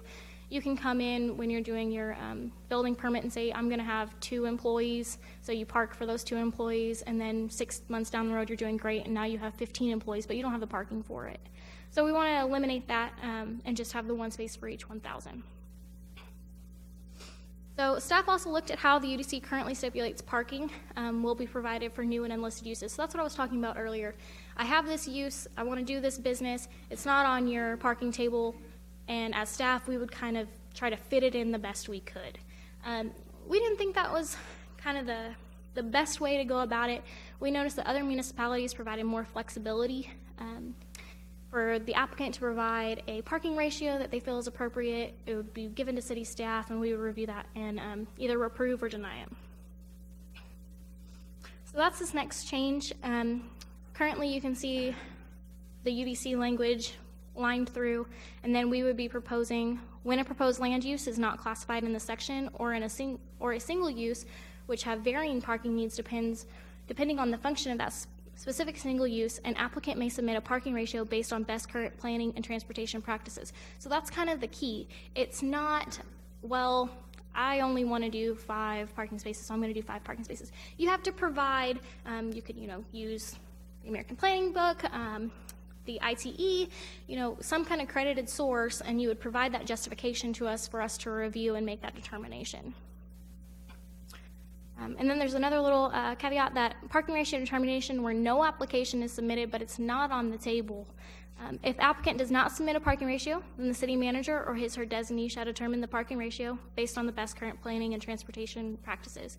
So if they couldn't provide us a ratio, but it's not something that we can classify as one of the use types we have, we can go through the parking study book and that kind of stuff and find a ratio for them. So the proposed amendment was heard at the Planning and Zoning Commission meeting on December 13th. They offered a recommendation of approval with a vote of 5-1. The 1 nay was based on some concerns with eliminating some of those use types. So I tried to be a little more thorough tonight, explaining we're trying to remove shopping mall, but it's not really removing it. We're just going to be using retail sales and service, things like that. Notice of tonight's public hearing was published in the San Antonio Express on December 20th, and staff is making a recommendation of approval. All right, thank you very much.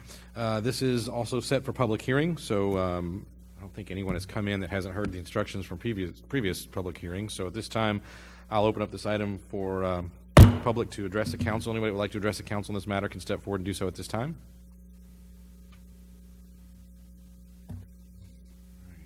Here's that I don't have any takers.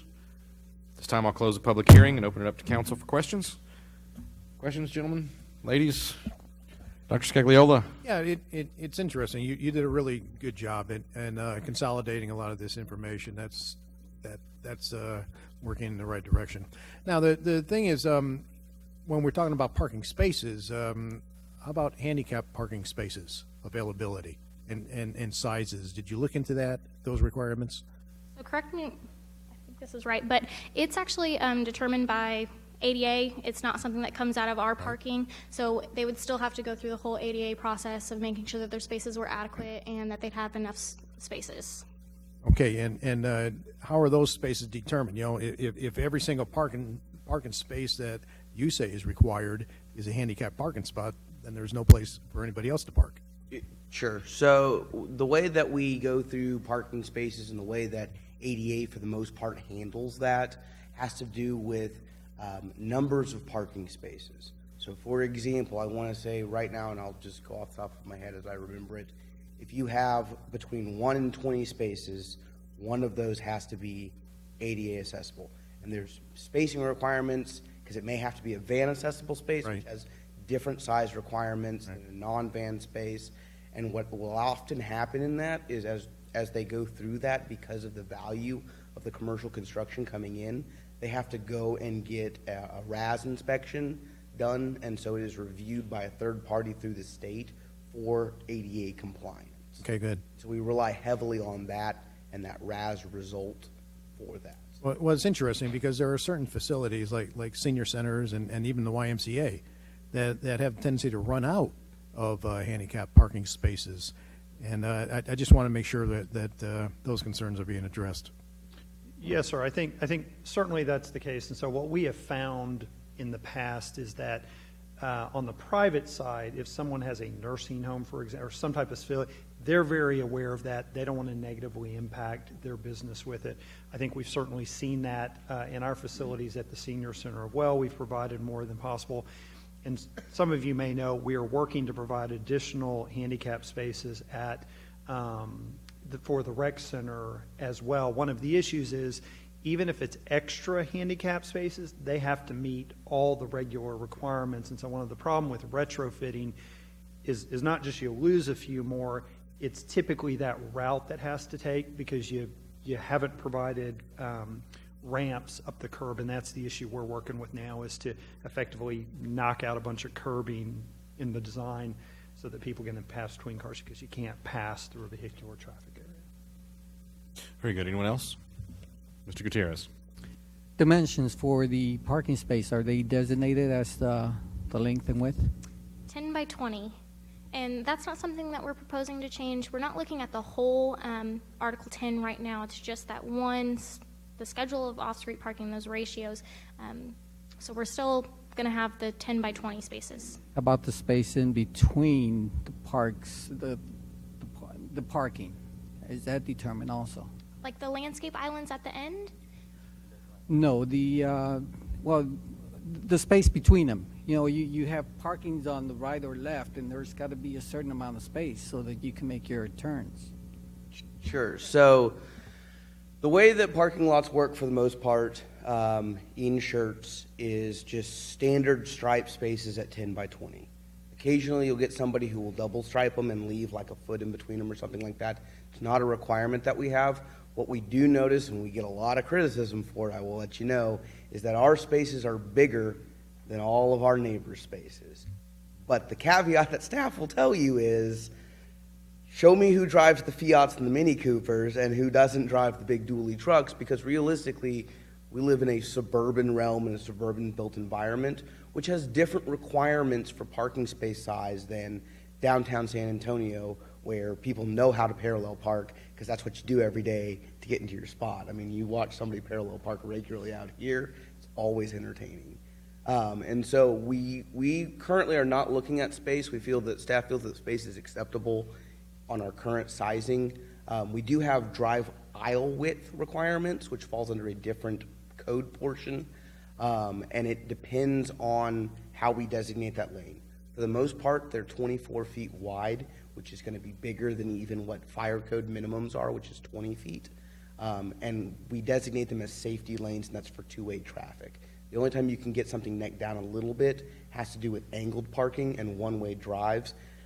But realistically, it doesn't ever get less than, I want to say, about 19 at the absolute smallest, based on the geometry of those aisles. Thank you. All right, anyone else?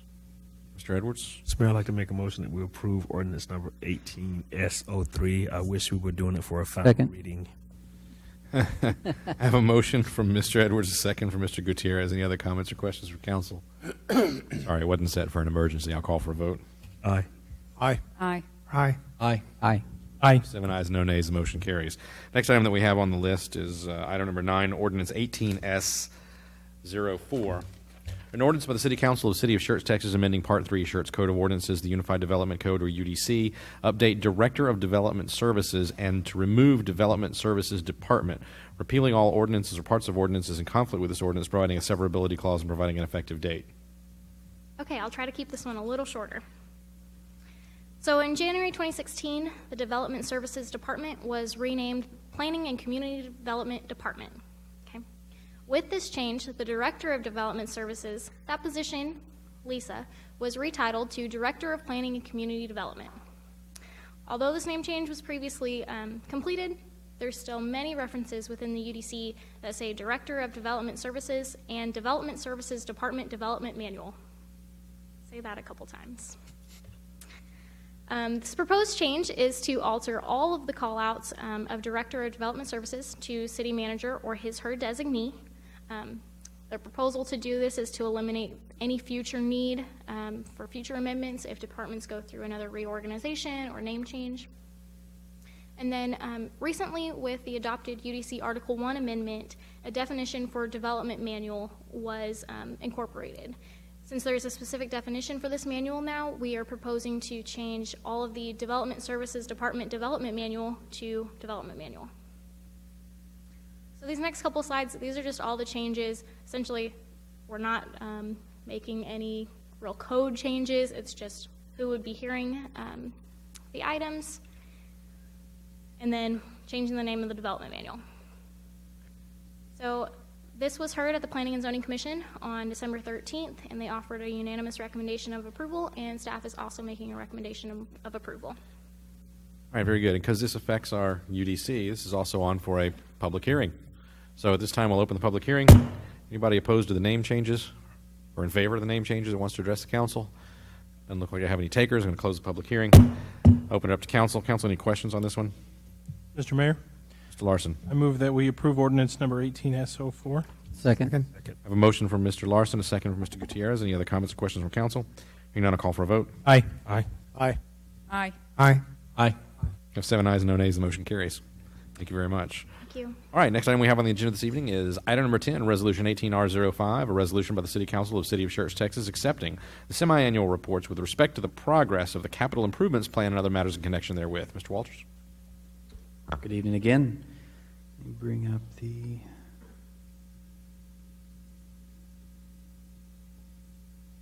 Get the next one queued up as well.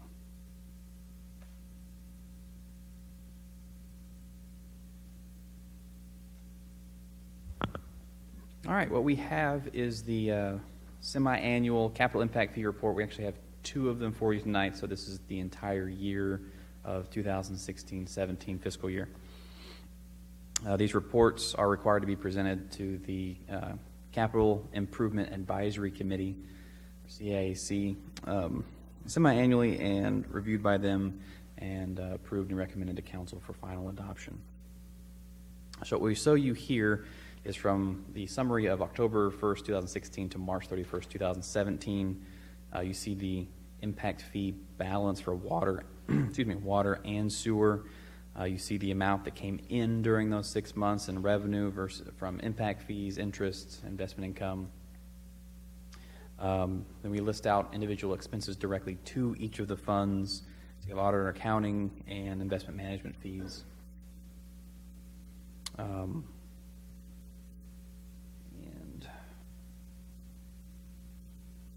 And for the first report, that was all we did show. If there was a project that council approved and adopted and funding came from the impact fees report, on the expense side, you'd see the overall overall amount of the project transfer out of the impact fee funds and into a separate project account to where it was kept track of separately. And then at the end of that project, if there is any funds left over, you would see the transfer back into the impact fee under the revenue side.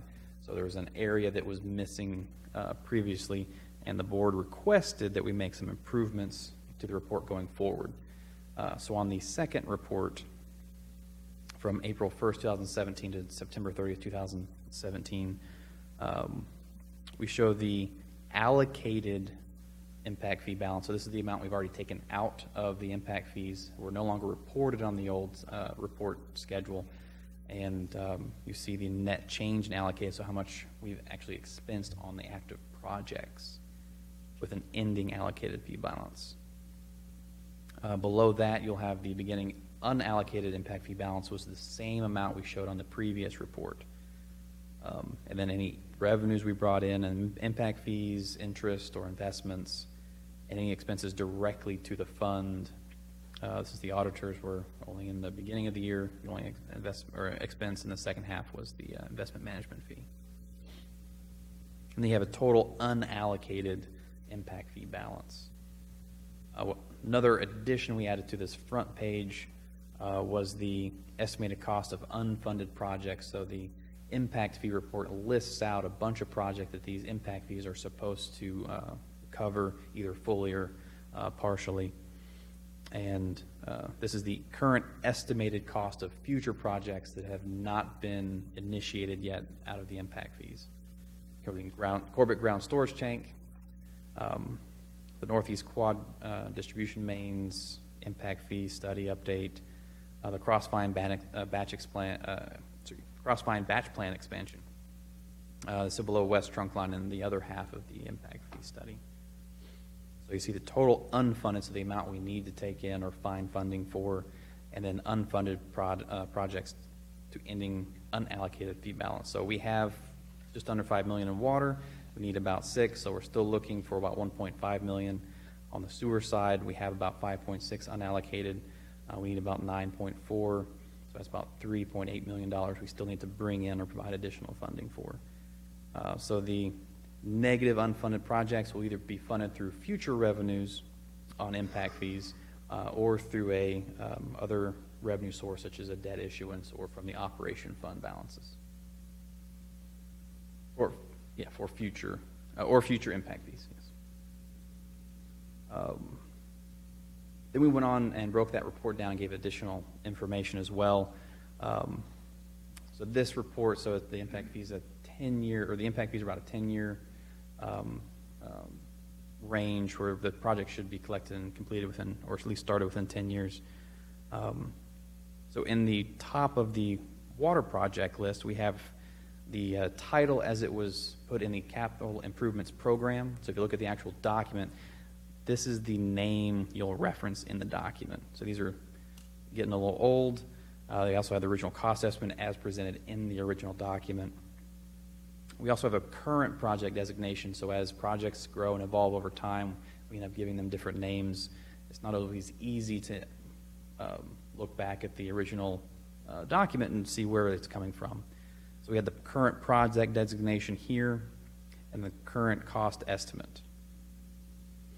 So on the Corbett ground storage tank, actually had two pieces of that, or it was actually in the plan, it was actually under two project names, Southeast Quad Pump Station and Southeast Quad Ground Storage Tank. When we build the ground storage tank, we're planning to do both of those projects together, so it has one project identifier and the current cost for both of those projects. The Southeast Quad Elevated Tank was in the project, or was in the actual program. We're calling that the Corbett Elevated Tank. RL1 is its project designator in finance. You see the original estimate and the current estimate for the cost. Southeast Quad Distribution Mains, 1.7 million. That'll be in the Corbett ground, or Corbett Elevated and Ground Storage Tanks. So that's part of the other two projects. The Northeast Quad Distribution Mains have the original estimate. We don't currently have another project designation for that, so it's still the same name we're calling it. And then the current cost estimate is a little bit lower than what was originally estimated. We have the I-10 corridor distribution mains was the other item identified in the capital improvements program. And again, we don't have any cost estimate or current project designation. The next section, we have the capital recovery funding, or the year we actually allocated funding towards the project. So for the Southeast Quad Elevated Storage Tank, or the Corbett Elevated Storage Tank, which Council has approved and we're moving forward with in 2016, we moved $3,050,000 out of the capital impact fee funds for that project. So on the original report, you would have seen in the expense $3,050,000 as an expense transfer out. That's previously all you would have seen on that program. Now what we're providing to the CIAC and to Council will be the quarterly summary of the expenses related to that project. So we had some project expenses back early as 2013, and going forward in the second half, 2017, which this is the current report for, the $40,403. Back on the top, that's where that $40,403 came in. And James, if I may interject, one additional sort of separate piece of information, but that might go with this to help council, is some of you may have noticed the reports on Schertz Parkway that come out fairly frequently because it's a road project. You may have noticed on the early items tonight the summary of the projects that engineering had. Engineering is looking to develop a similar reporting sort of system, probably less frequent than road updates for water and sewer, that you would use with this to sort of track the status of capital projects moving forward. So I think between the two of them, and then additional some mapping that shows where the projects are, that helps as well. And then on the below that, we have a total expense line, so you can see the total project expenses to date, and the project balance, which is just the net of the funding minus total expenses. And then we added a project status, either future, ongoing, or completed. So that was the water side. On the sewer side, we had the names up top. We had the original cost estimates, the current project descriptions if they've changed, and the current cost estimate. Currently, no funds in the original have actually been taken from the impact fees and allocated towards these projects. Instead, they were funded by two bonds, including the 2007 and the 2013 as the current funding structure. The current estimate on the Woolman Holler and Trunk Line is closer to $5.9 million. We had allocated about $3 million, so we'll still need about $2.9 to be transferred from the sewer impact fees into the project account once we're ready to move forward with the construction of the line. The Town Creek is actually a completed project, so the total amount taken from the bond funding will match the total expenses, and that was completed. Originally, when the 2007 bond was issued, the capital impact fees were actually paying the debt service on that instead of actually paying directly for the project. As such, the other reports, the previous reports, had it coming out of the was coming out of this statement as a debt service line. That has been paid off and removed, and the water and sewer fund is fully paying for that remainder.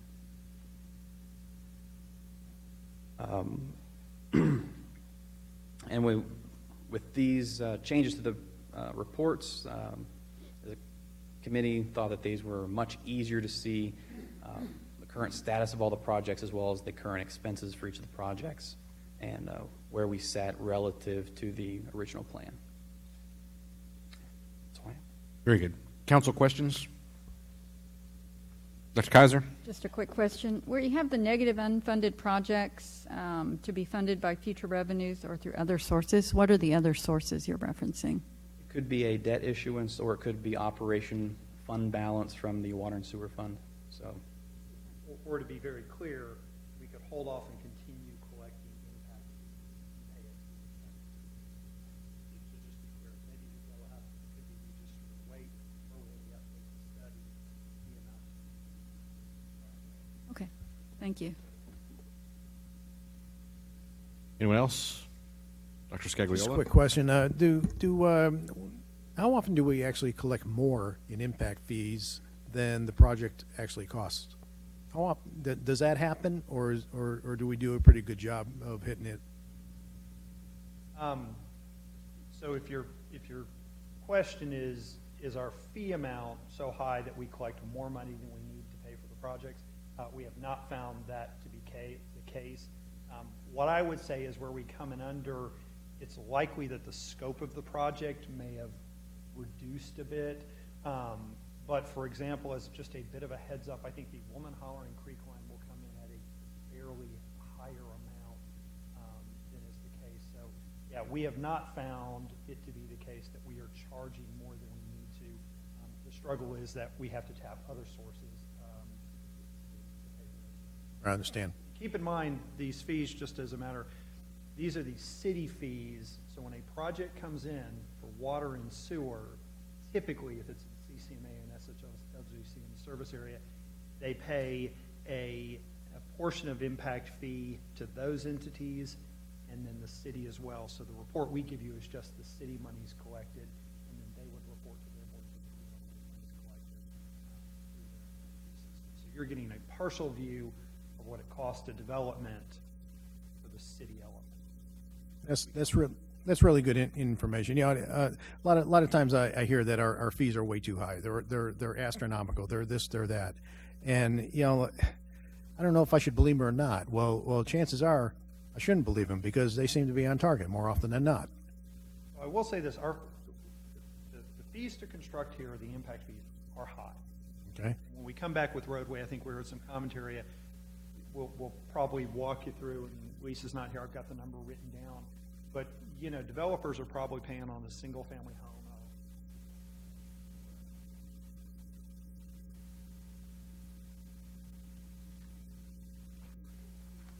Depending on the service area you're in. For water, the combined two is about $4,200 to $4,300, and then sewer, it's probably another $3,300. So you're $7,000 in utility impact fees. That's a high amount for a single-family home.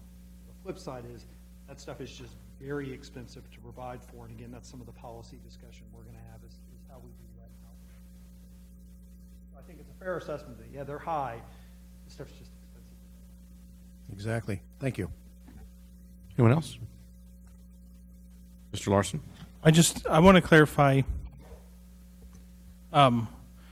It would be odd for impact fees to cover the entire portion of a project, correct? Because isn't impact fees proportional to the utilization of the project? So if I'm building a new water tower that impacts the entire community, as a developer, I've only added a proportion of the additional resources needed? So impact fees are to cover the new capacity in the system generated by new development. So assuming we were to construct a project that is solely needed to cover new development, isn't serving existing, then in theory, and you've got the caveats with state law in terms of ad valorem taxes coming in that tweak it, if you got your estimate right, and if you assumed and if you hit those benchmarks, then in fact, you would have the amount of money that would need to pay for that. What happens in practice, though, is we tend to be fairly conservative on costs, and costs tend to rise faster because we don't want to get criticized for inflating the costs going forward. The other thing it can be is it could be that we tend to put all our money in one project and not another. So we have the ability, we're not capped per state law at that dollar figure that's set. We have the ability, if our estimate was $1.5 million and we need $2 million, we can take $2 million in impact fees and pay for it, but then that $500,000 is going to not be there for the fourth project listed on impact fees. And so typically we do not have enough money to pay for it. And typically these projects do a combination of new development and some existing capacity. That may be a factor there as well. And I will say this, part of it's just a change in time. When you see the roadway impact fee, I think that'll be more clear what percentage is catching up, where we're behind, and what's for new development, just the format of the report. And likely when we update the utility impact fees, we would go to a similar system. Since I have the item real quick, we are presenting the actual dollar figure to CIAC tomorrow night. We will send out on Thursday to EDC, TSAC, and City Council an information item in your Dropbox with the presentation from tomorrow night's P&Z meeting, the actual final draft report, which says here's how much we could charge in a single-family home in the various districts, and a link to the presentation on the website, the video, so you can start reviewing that just because you'll start getting calls probably.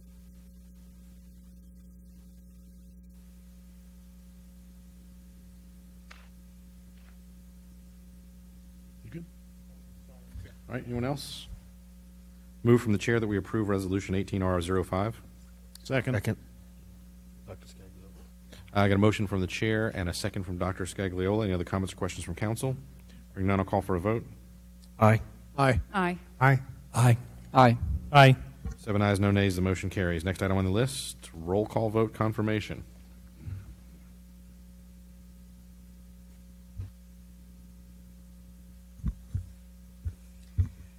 Consent agenda items 1 and 2. Motion was made by Dr. Scagliola, seconded by Councilmember Davis. Councilmembers Davis, Gutierrez, Larson, Scagliola, Kaiser, Crawford voted yes. No one voted no. Motion passed. Item number 3, resolution number 18R01. Motion was made by Councilmember Davis, seconded by Dr. Kaiser. Councilmember Davis, Gutierrez, Larson, Scagliola, Kaiser, Crawford voted yes. No one voted no. Motion passed. Item number 4, resolution number 18R02. Motion was made by Councilmember Larson, seconded by Councilmember Crawford. Councilmembers Davis, Gutierrez, Larson, Scagliola, Kaiser, Crawford voted yes. No one voted no. Motion passed. Item number 4, ordinance number 17S50, first reading, specifying the changes of a calendar year or business year. And for this to come back to the second meeting in February for final reading. Motion was made by Councilmember Gutierrez, seconded by Councilmember Crawford. Mayor Pro Tem Edwards, Councilmembers Davis, Gutierrez, Larson, Scagliola, Kaiser, Crawford voted yes. No one voted no. Motion passed. Item number 6, ordinance number 18S01, first reading. Motion was made by Councilmember Crawford, seconded by Dr. Kaiser. Councilmembers Davis, Gutierrez, Larson, Scagliola, Kaiser, Crawford voted yes. No one voted no. Motion passed. Item number 7, ordinance number 18S02, first reading. Motion was made by Councilmember Davis, seconded by Councilmember Gutierrez.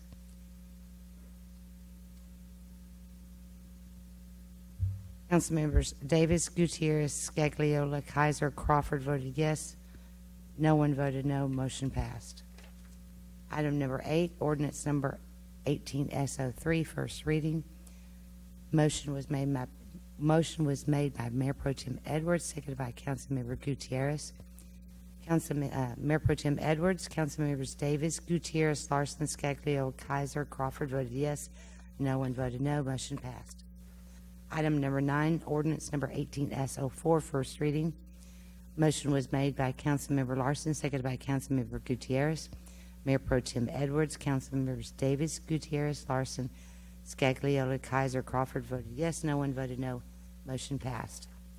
Item number 10, resolution number 18R03. Motion was made by Mayor Carpenter, seconded by Dr. Scagliola. Mayor Pro Tem Edwards, Councilmembers Davis, Gutierrez, Larson, Scagliola, Kaiser, Crawford voted yes. No one voted no. Motion passed. Thank you, ma'am. Next item we have on the agenda is item number 11, announcements by the city manager. Mr. Kessel tells me that he has nothing further. Item number 12, request by the mayor and council members that items be placed on a future city council agenda. Is there anything that we don't already have scheduled that we need to have on a future agenda? Don't look like I have any takers there. Item number 13, announcements by the mayor and council members. We'll start with Mayor Pro Tem Edwards. I have nothing, Mr. Mayor. Very good. Mr. Davis? Sir, I attended the Housing Authority meeting last night. Nothing significant to report this time. Very good. Mr. Gutierrez? Yes, we had the Lower Seguin Bridge opening that occurred towards the end of the year. It doesn't compare to the Brooklyn Bridge or the Golden Gate Bridge, but every bridge has its purpose, and in this case it connected people and places, 2 cities, the city of Schertz and Cibolo, and 2 counties, Guadalupe and Bexar. And I was happy to be the first one to drive. I had the distinct honor to drive across the bridge, so thanks. The other thing is that we also had the polar bear plunge this past Saturday. That was very entertaining. Once they dipped in the water, they found out how cold it was. So thanks for the YMCA and the city staff for putting that together. Before I go to Mr. Larson, my only question for you is, were you driving over the bridge for the first time into Schertz or out of Schertz? Very smart. Excellent. Very, very wise. Mr. Larson? There we go. Dr. Scagliola?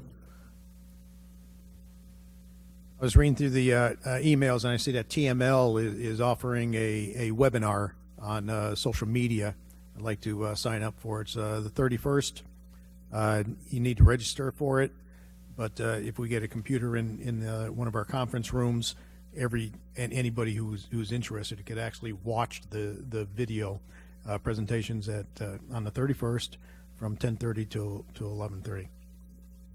And we have registered for it, so I can certainly get that information emailed out to y'all. Thank you. Please do. Excellent. Dr. Kaiser? I don't have anything.